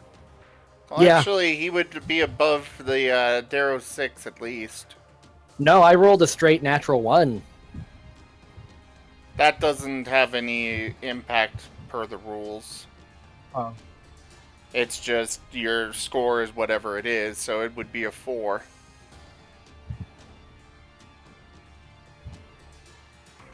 Well, I can go ahead and slide Tato upwards 1. It's up Or to you. not I again. just noticed it. That's all. There. I'm gonna let Tato go after this one, Can't wait. just so we can keep things working here. All right, so the creature managed to stab Kiero in the chest. And Tato, Is it finally my turn? yes, it is. Wow! That's what happens when you roll a 1. Yeah, I know, right? All right, All right. 45 feet away, in front of Kiero, 3 of these creatures are currently assaulting him with hook spears.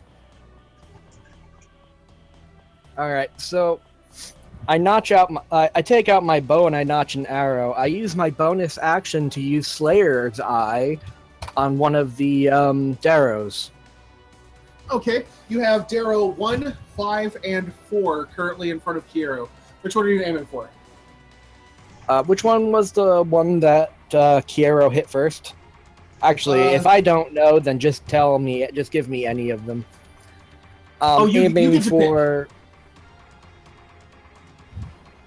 You highlight your attack on your abilities, and Oh, right. then you click and drag onto the one that you're attacking.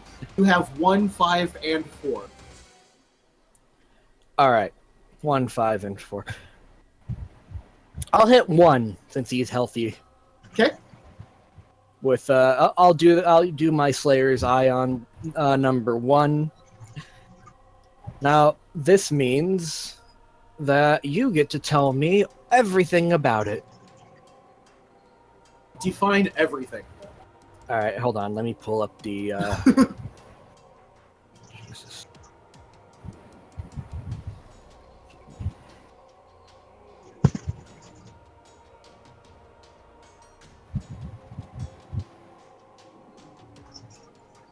All right, so as a bonus action, choose one creature I can see within 120 feet of me. I immediately learn the target's vulnerabilities, immunities, and resistances, and I learned any special effects triggered when the target takes damage. All right, so vulnerabilities. It does have sunlight sensitivity. These creatures have issues with attacking and perception checks that rely on sight in direct sunlight. As far as resistances, they do gain advantage versus spells and effects that have a DC. As far as secondary abilities when they take damage, they have none. All right. I let loose my arrow on Darrow number 1. Hey, that might not actually be what it sounds like, depending on the roll. Well, let's find out, shall we? 1, 1, 1, 1, 1. 11, 17. That is a hit. You're supposed to roll it on the creature. Oh, I was. Do I have to re-roll this? No, it's still counted as a hit. All right. And I'm you said just you so were used going to after double clicking. Darrow number 1. Oh, and I do believe I do 1d6 extra damage. Right, go ahead and roll that d6. Roll that beautiful beam footage. Yeah. I'll roll it on the Darrow this time. Oh, that didn't work.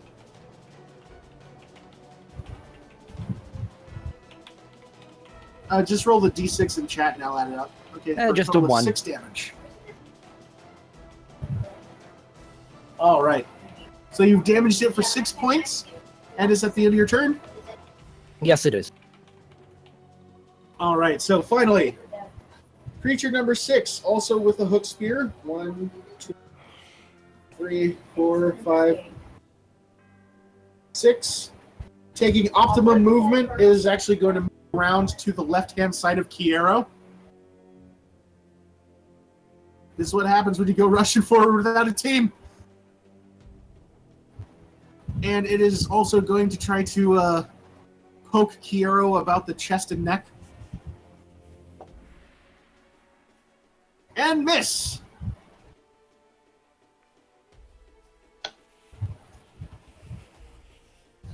Alright, just right quick. I have to go let the dogs out, but I will be back in about 3 minutes. For the love of all that is holy. Alright, look. I will be real fast, okay? Well, then stop talking and get going. Go, go, go, go, go. Go, gadget speed boost.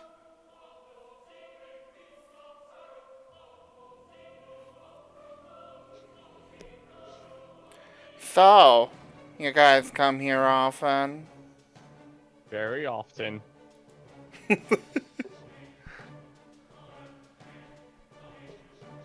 By the way, Turlix, you've been outdone on cheers. I notice, and I will get my revenge. It will be cheery. I am A-okay with this. I will not be out-cheered. So it turns out that I get a penny per cheer. per bit. I mean,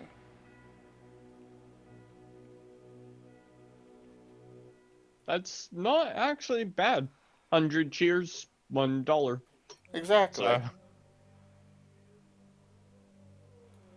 And buying bits isn't that expensive either. I wind up getting like, I think we figured it out to be like 71% of it. yeah, although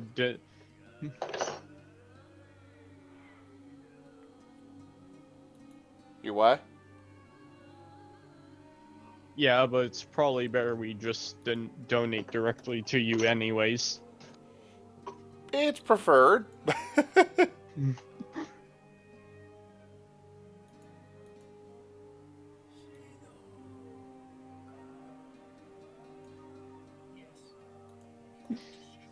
You know, I was just about to respond to myself, and then I realized that the stream had unmuted itself.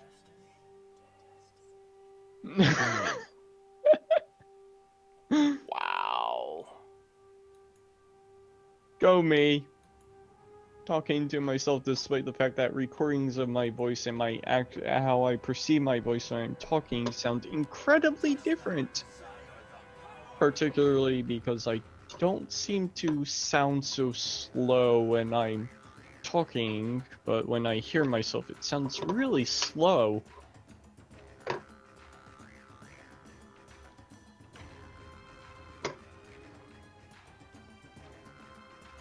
So, there's that.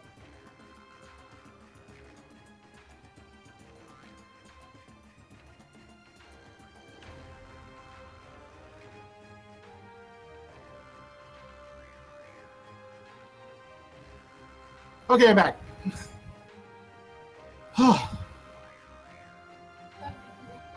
Hello? Hello. There we are. Greetings and salutations, grand. Oh, fine. Sure. All right.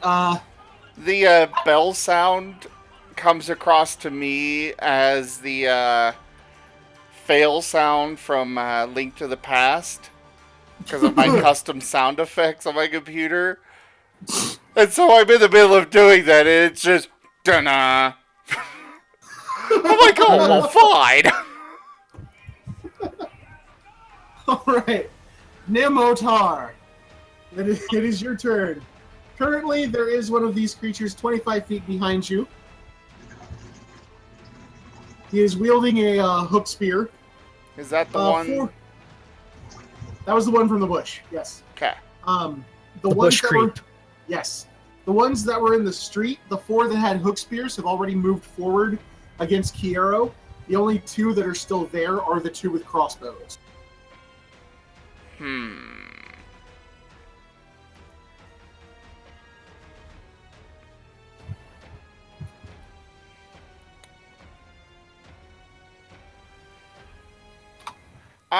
As a bonus action, I'm going to cast Shield of Faith on Shenzi. Okay. You do have line of sight on Alright. Shinzi. And boom. Oh wow, that lasts 10 minutes? Cool. That should have automatically updated her AC to have an extra 2, so... next, I will charge in and attack the nearest one with a crossbow. Okay. 5, 10, 15, 20, 25, 30, 35, 40, plus your charge. You are adjacent to number 2. Alright.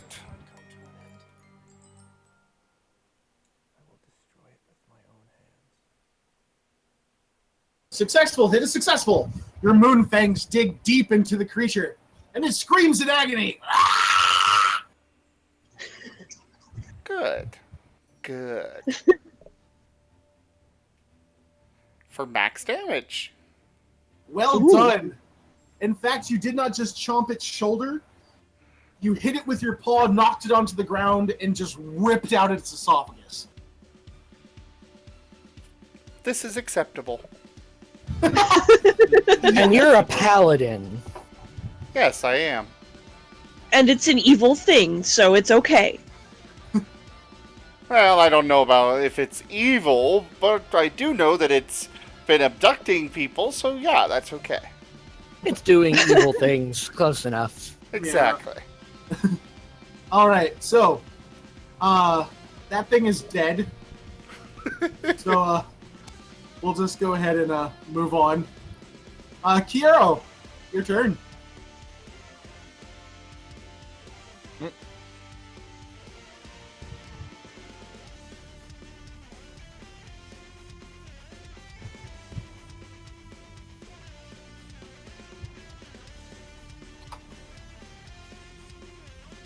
I keep forgetting that Kiero doesn't have a mic. It's like, Kiero, you gonna talk here?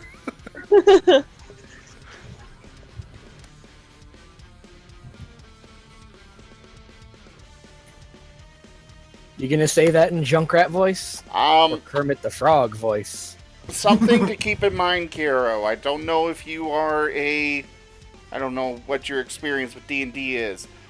If you move out of melee range of an enemy, they do get an attack of opportunity unless you take a disengage action.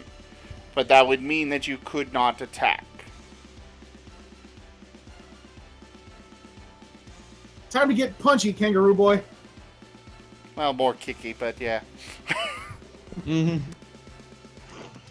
But kangaroos punch too, don't they? That's kangaroo. Yeah, they do. Aren't they basically boxers? Yes, they are. They're kickboxers. Nah.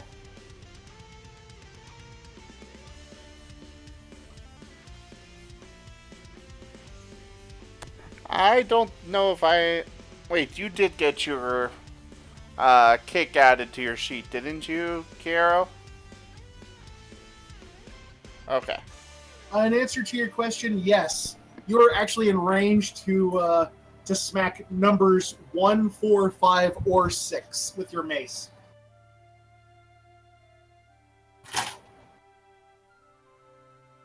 You need to roll that on number 1, 4, 5, or 6. He did. Did he? Yeah, Okay, it yes, says okay. attack at... That is a very big hit. Yep, go ahead and roll for damage.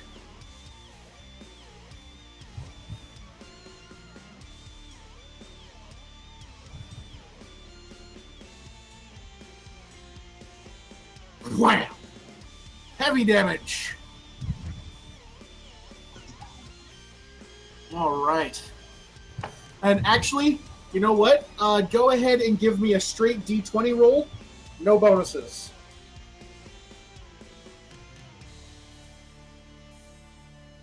I will accept it. How do you want to kill this thing?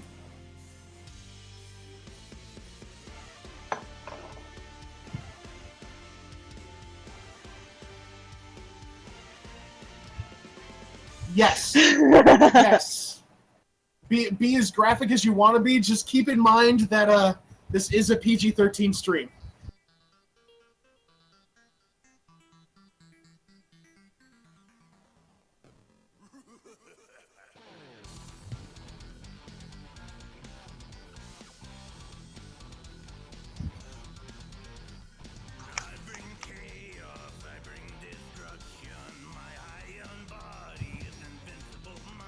Oh, okay. After getting rather pissed off that these creatures attacked you in such a heinous fashion, you rev up with your mace and smash it into the creature's skull. The spikes pierce its eye sockets, and there's a slight noise as it squishes it into goo within its head. Oh. It also shits itself.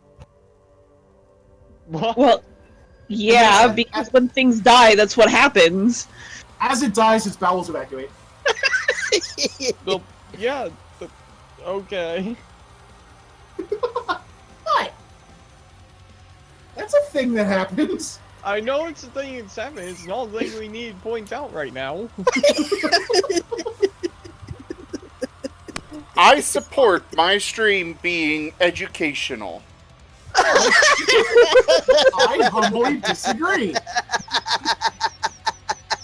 Yeah, well then it pees itself too. Bowels and bladder evacuate. It smells worse than it did before. Yeah. So, where's Kiro's voiceover? Never piss off a cleric. Nice.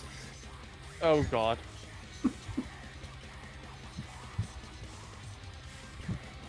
All right. So, if you're done with your turn there, Kiero, go ahead and hit that down arrow. There you go. Darrow number 1, after seeing its friend get squished in the face. Darrow number 1 was the one that was apparently killed. Yes. So Okay. it takes its action as a corpse, and then It goes. takes its action. You know, Yeah, it took its lays action there crapping dead. and pissing itself. Yes, it takes its entire action voiding its bodily fluids onto the ground. I'm sorry. No, don't be. This is hilarious. Alright, so that one's dead. Let me go ahead and remove it from the order here. So Darrow number 1 got squishified. Darrow number 2 has also been squishified. Welp! Alright, Darrow number 5, and seeing its as its friend just got murdered by a rather angry kangaroo, it's going to hesitantly stab at you with its short spear. And fail miserably. Elysian from the rooftop. What are you going to do? This time he draws another bow. I mean, One another arrow, cover. knocking it. Taking the time to aim, and it's Hey! going to shoot the one trying to kill Kiro. Okay. Good hit. Good solid hit. Go ahead and roll for damage. Good. Ha. You pierce its skull. Yes, I killed one. It falls over dead. Arrow sprouting from its head. You rolled your rapier damage for that. Oops. Oops. He threw his rapier at it. Okay. Okay. He's so Apparently he confused. shot it, I mean... He's so confused by what's going on that he loaded his rapier into his bow and fired. To be fair, my rapier's damage is right above my short bow's damage. Okay, anyways. Can we do that though? Can we make a sword that can like be used as a really big arrow? I'm pretty Patriot arrow. sure there's We a could magic make a item that gunlight. does that. Well, technically you... There is. I used to have one on my Dragonborn when we played 4th edition. Technically, you can make any weapon into a thrown weapon. You just Anything's a throw it. thrown weapon if you're strong enough. Yeah, pretty much. Including the dwarf. Never toss the dwarf. Only if it's the Bidoo plant. Then you toss the door. Yes. You may proceed to use the dwarf as an improvised thrown weapon. And then the Bidoo plant, for those who don't know, is also covered in spiky armor where he literally flails his enemies to death. So... Always fun.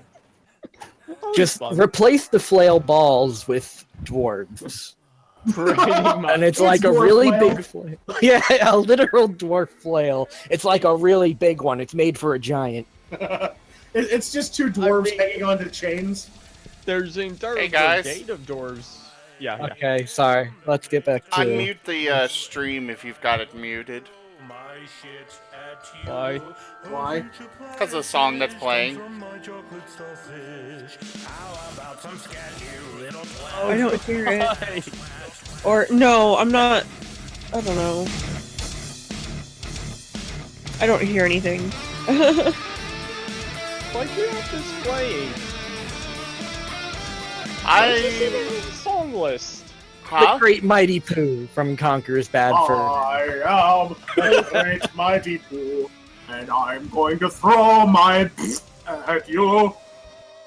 This... You have never heard of this song?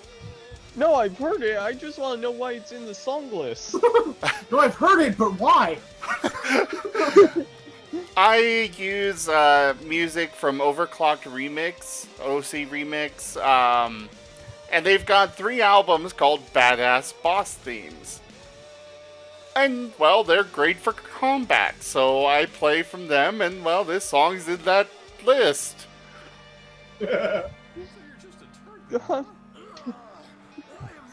But honestly, this is the best boss song of all time, in my opinion. It's darn close.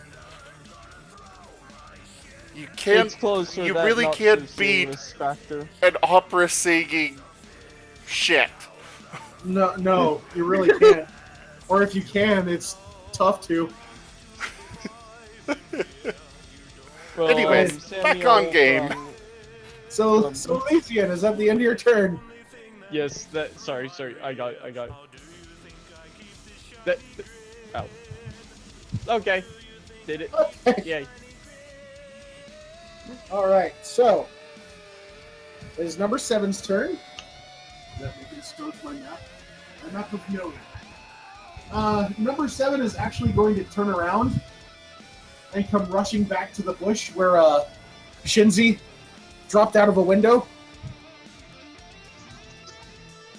And it's going to try to attack the necromancer. Okay. By the way, the way that shield works, you cannot know the result of the result of the attack before you decide to cast it.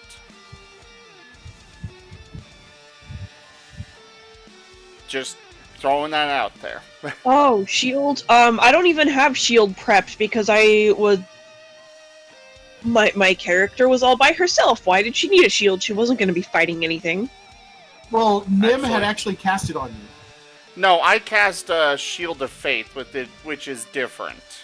Okay, but you did get a +2 to your AC because of Shield of Faith, and it hasn't been your turn yet, so it's still active on you. Oh, Shield of Faith has a 10-minute time on it. Yeah, So you're it's not going to expire anytime soon. good. Okay. All right, so are you prepared for the attack? Absolutely. Rawr! Unfortunately, that is still a hit, even with your +2 bonus. Oh. It's going to attempt to stab you for 2 damage.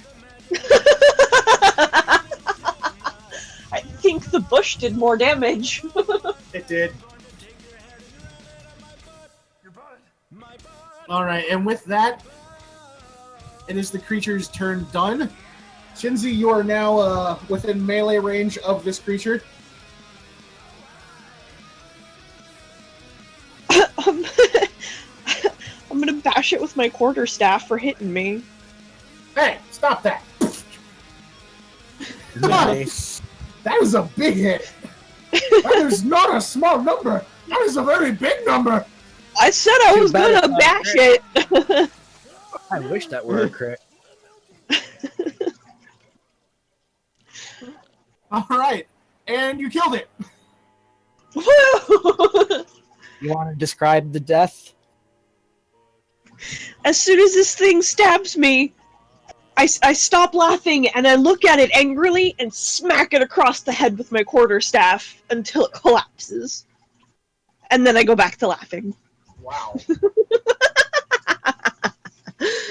Oh, that's one way to do it.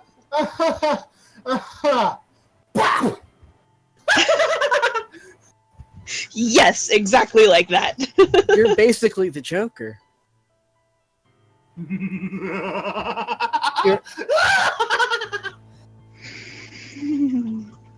What's wrong, Betsy?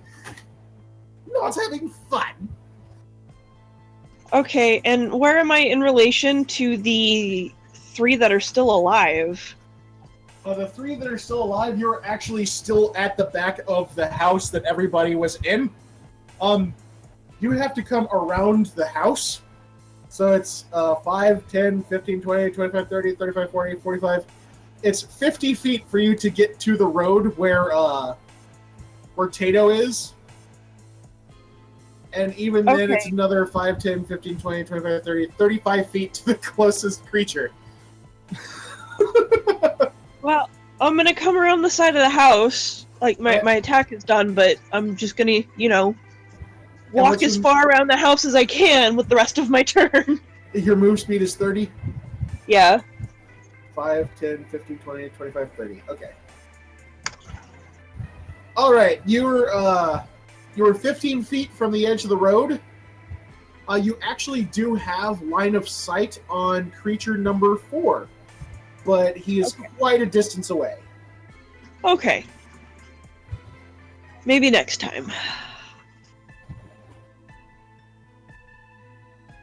All right. So, Tato, your turn. I swap my Slayer's Eye over to actually wait, what Darrows am I able to see right now? You can see 4, 5, and 6 around Piero. And I believe number 3 back by Nim. All right, so I target the one next to Kiero. All right, With 4, my 5, or bow. 6. Number 6. Okay. My Slayer's Eye falls on him. When I use my Slayer's Eye, my pupils darken into like just solid black. I like it. I draw my bow back and I let the arrow fly. Or plink.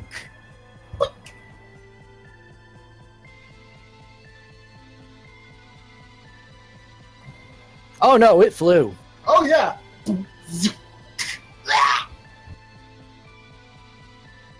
Dealing 6 damage. Well done. A solid hit, Tato. And additional damage. Of course. I can just do it as a bonus action any turn I want. Only Excellent. goes away after a short rest, or if I target somebody else. That's basically Hunter's Quarry from 4th edition. Yeah, I also have Hunter's Mark, which does the same thing. Nice. All right, so... And hold on, before I end my turn, Yes? I tell my party, well, I yell out to my party that they're Darrow, if they haven't figured it out yet. They're basically drow. They're basically like drow, except they don't worship spiders, and they're dwarves. If you... Well, to let you in on a little something, Darrow Of are course. actually psychotic Underdark dwarves. Yeah. They are known to be cannibalistic. So Those they're are like my drow, kind of but even people. more self-destructive. Yes. Oh, They don't They're- like sunlight. Correct. They are insane, cannibalistic, deep dwarves. So if you have any spells that use light, you can probably blind them, dazzle them. Literally the opposite of me. Okay, and then my turn ends. Revved up like a douche. All right, Darrow number 3. Where are you at, buddy? That is one with the crossbow over by Nim. It is going to put away its crossbow, grab its hook spear from its back, and take a 5-foot step to engage Nim. Hook spear attack to Nim. Bring it.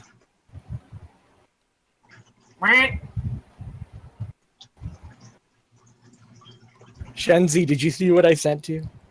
It was a miss. No. Look in Discord. Okay. Darrow number 4 is going to try to poke Kiero. Oh, go ahead. I'm going to use protection to render disadvantage. Okay. I just realized my music's not going. That's why it sounds so quiet. Darrow number 4, Mrs. Kiero. Darrow number 6's turn.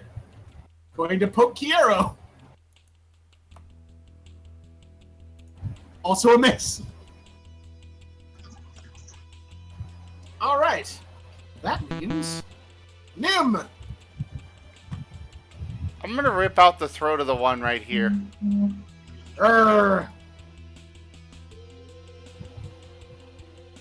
Nothing to it but to do it, baby. Let me see what I've got real quick, actually. Don't get a disease.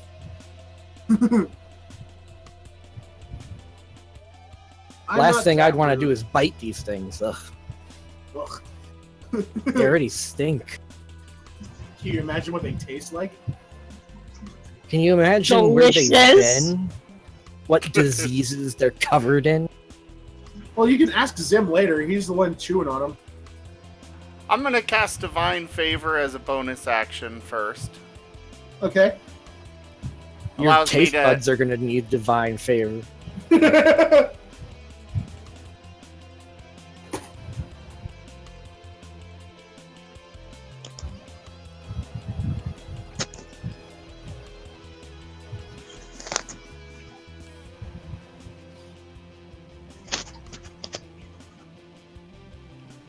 Do I hit?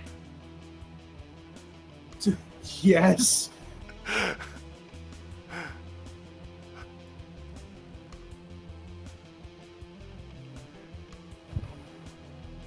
Not quite max damage, but still. Go ahead, roll a d20 for me. How do you want to kill it? I already said I'm ripping its throat out.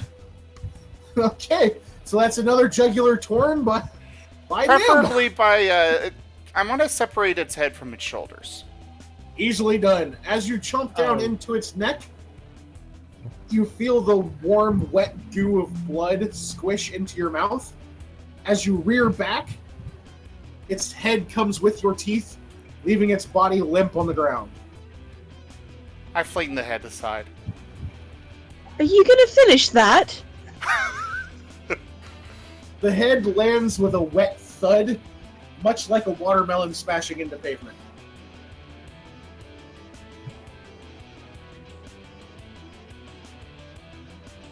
Alright, I'm done. Oh. 2 for 2. All right. Darrow number 2 is dead.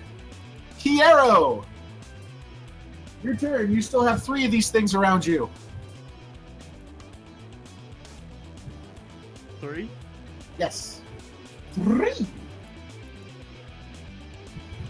Aren't only 4, 5, and 6. Oh. You didn't change 5's status to still alive. Oh, 5's dead. Never mind. You have 4 and 6. 6 is heavily damaged.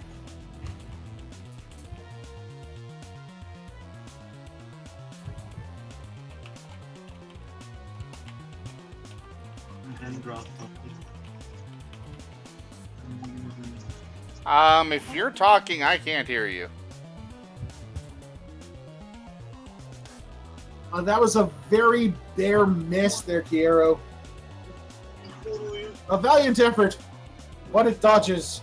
Whether or not when you came up like this running to you, and you didn't turn back. I think they're talking to someone in the background. Yeah, I figured that out.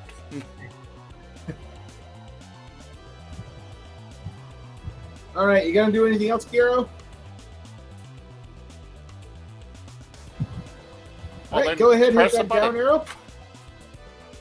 arrow. Darrow number 1, deceased. Darrow number 5, deceased. Elysian! Time for another bow attack! Currently around Kiero is number 4 and number 6. Number 6 is heavily wounded. I'm going to go for the kill and attempt to fire into number 6's head to smash Bulb that shot. little head like the stinky, smelly Darrow it is. Very well. Excellent shot. Your arrow pierces its skull, causing a chunk of it to fly off out the other side as the arrow makes its exit. Ew. I win. Ew. Yay.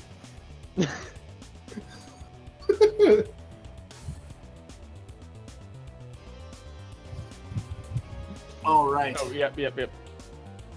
There. Darrow 7, murdered. Shinzi! Question: Yes. Are characters able to talk off of their turn? Yes. Who is still alive? Oh! Darrow number 4. Leave it alive? You're telling me to leave it alive? Well, there's still 2 left. Oh, correction. No, there's only 1 left. And that's number 4. It's been undamaged. So, how... I want to be within 30 feet to be able to attack it. How far do I need to go for that? Let's see. Your full speed is 30, so 25. 15 feet. Huh? If you move your full move, you will be 15 feet away from it. Okay, well, I'll just move yeah, I guess I'll move 15 feet away from it. Okay. And then... You're now in the middle of the street, 10 feet away from Kia, 15 feet away from number 4. Okay. Uh-oh, critical hit! Ooh, Oh. I got a card for this. You did- Literally the thing I didn't want you to do! Yeah, but this is Can me we we're even talking speak about. their language? No. Because that would be a very detrimental factor to getting anything useful out of them. Even if we turned it over to the guard. Oh. Wait, who's talking? The card reads: Terrifying display. Triple damage, and all enemies that can see you must make a DC 14 Wisdom saving throw. On a failed save, they are frightened of you for 1d4 plus 1 rounds. Holy crap. Some of Well- these are weak, some are... that. Well, my laughter would do that anyways. Yeah. Well, yeah, but just still. because I got a crit. Well, no, the laughter only is against the target you hit. That's right. But there's no enemies that can see you anyways, because they're all dead. Yeah, this is the final enemy.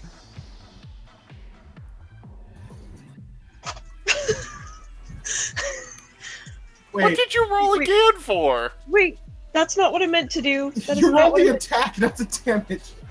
It's Wow. really- A crit and then a fumble. Good thing that wasn't an attack. So it's 2d12. I don't know why it only did 1, but there we go.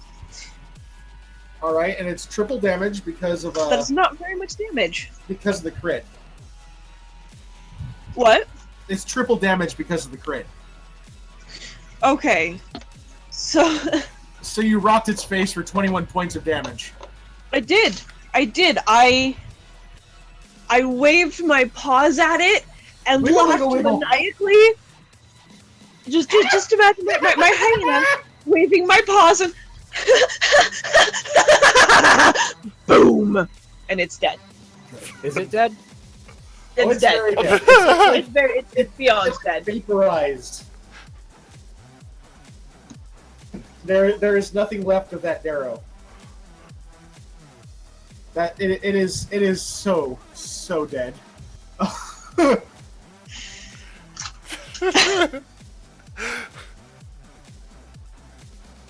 So congratulations, that is all the Darrow dead. You managed to murder them quite handily. Congratulations. I cast Detect Poison and Disease. There are no poisons, no diseases. Okay, good. Just gonna tell you that straight out. I'm gonna loot and the now- 2 that I killed. All you can really find is the rusted weaponry they were carrying. Anything shiny? Nope, they weren't carrying any money. Sorry, I don't care about money. I just said shiny. nothing shiny. Not unless Yeah, you they're count all rusted. but I don't know why you'd want to keep those. But then again, you're an odd one, Charlie Brown. What? Shiny things are good. God. All right, now I have to remember how to award the XP for this. I'll show you 1 sec. Ugh, You showed me once, but I've slept since then. that's fine. Okay, so this was the encounter. Yes. Just click this, drag onto the encounters thing.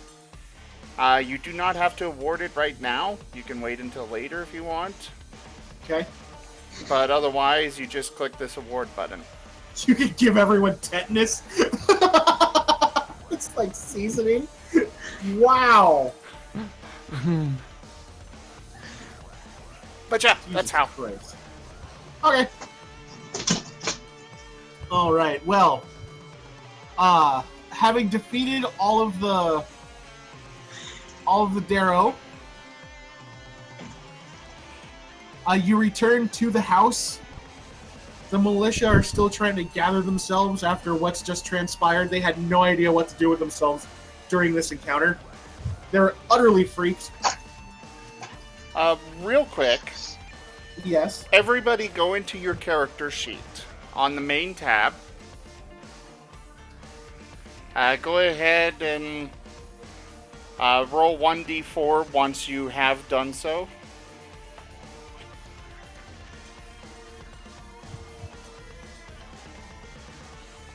Just to make sure everybody's paying attention, you know? Yeah. Yeah. Okay, there's Kiero. Okay, so on the class and level line, you'll see a magnifying glass to the right of that. Click that. Now, in a moment... I think it's...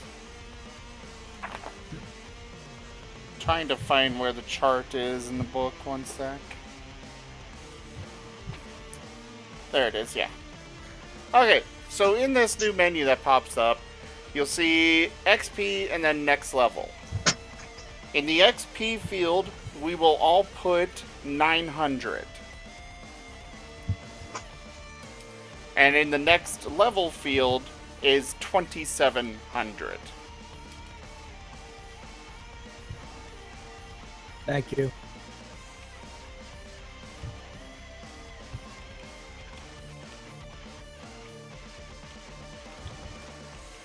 That way you guys know how far away you are from your next level.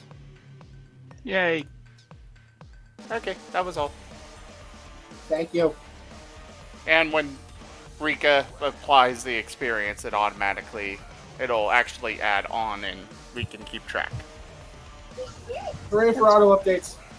Yes. Auto updates, best updates. Bring Microsoft Window updates. Well, I don't know about that. Because of a Microsoft Windows update that I friggin' can't use my webcam anymore. Anyway, as the final Darrow falls, the militiamen gather up, begin taking a look around, searching for any information that might lead to defeating these creatures once and for all. Nothing really comes to light other than dead bodies strewn about, so they start collecting the corpses. Oh. Is the necromancer going to do anything? I'm sorry, you're cutting out really bad. Sorry. Not for me. I had said that the militiamen are gathering the corpses of the dead creatures Ooh. to see if they can find out anything about them. Ooh. Tato tells them everything he knows. Ooh. Is there anything I can do? Like, I mean, I know dead bodies. Is there... You do know dead bodies, so you can basically teach them how to perform autopsies. I could do that. Can Yes, you I could. find anything out by examining them myself? Not really. Nothing that Tato hasn't already.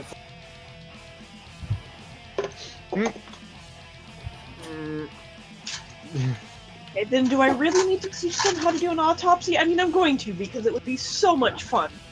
But Oh, I just want to play around with their insides. Nothing major. Collect some. Wait. Cut off their beards. Shave their beards off. The ultimate insult to dwarves. Exactly. I'm pretty sure their beards is some kind of, I don't know. Their beards are rather scraggly and worn. Yeah. Not very well kept. They're a potion ingredient, aren't they? Stone skin potion. Yeah, why not? You guys are weird and I love it.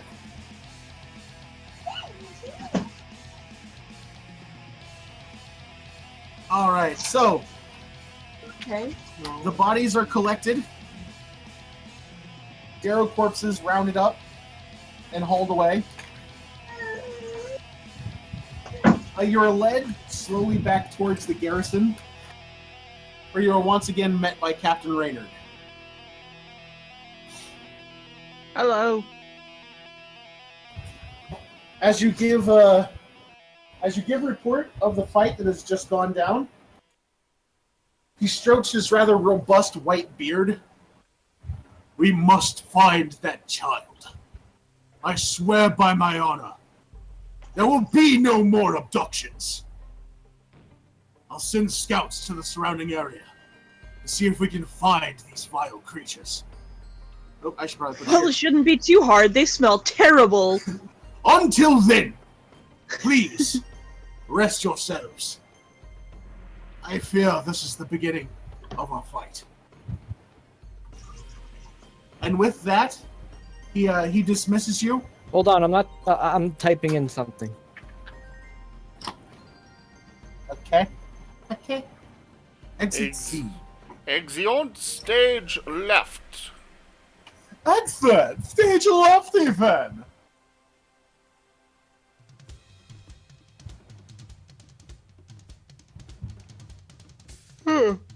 You see, that might be a great idea if the attacks had occurred outside the city. As it stands, they've only been occurring inside the walls. You can imagine how frustrating that is. Well, if they're from the Underdark, they're probably in whatever dark caves you have around here. The only caves we know of are the ones out in the Alborad Mountains. So, We'll begin sending people that way. get more torches! Not so easily done. Fire is very But- easy to come across, though. I believe it shall be easier for us to track them in the daylight. So until then, please, get some rest, and I shall call upon you in the morning. Okay. Fine by me. You have That been sounds like a dismissed. good idea. You have been dismissed back to the Tipsy Monk.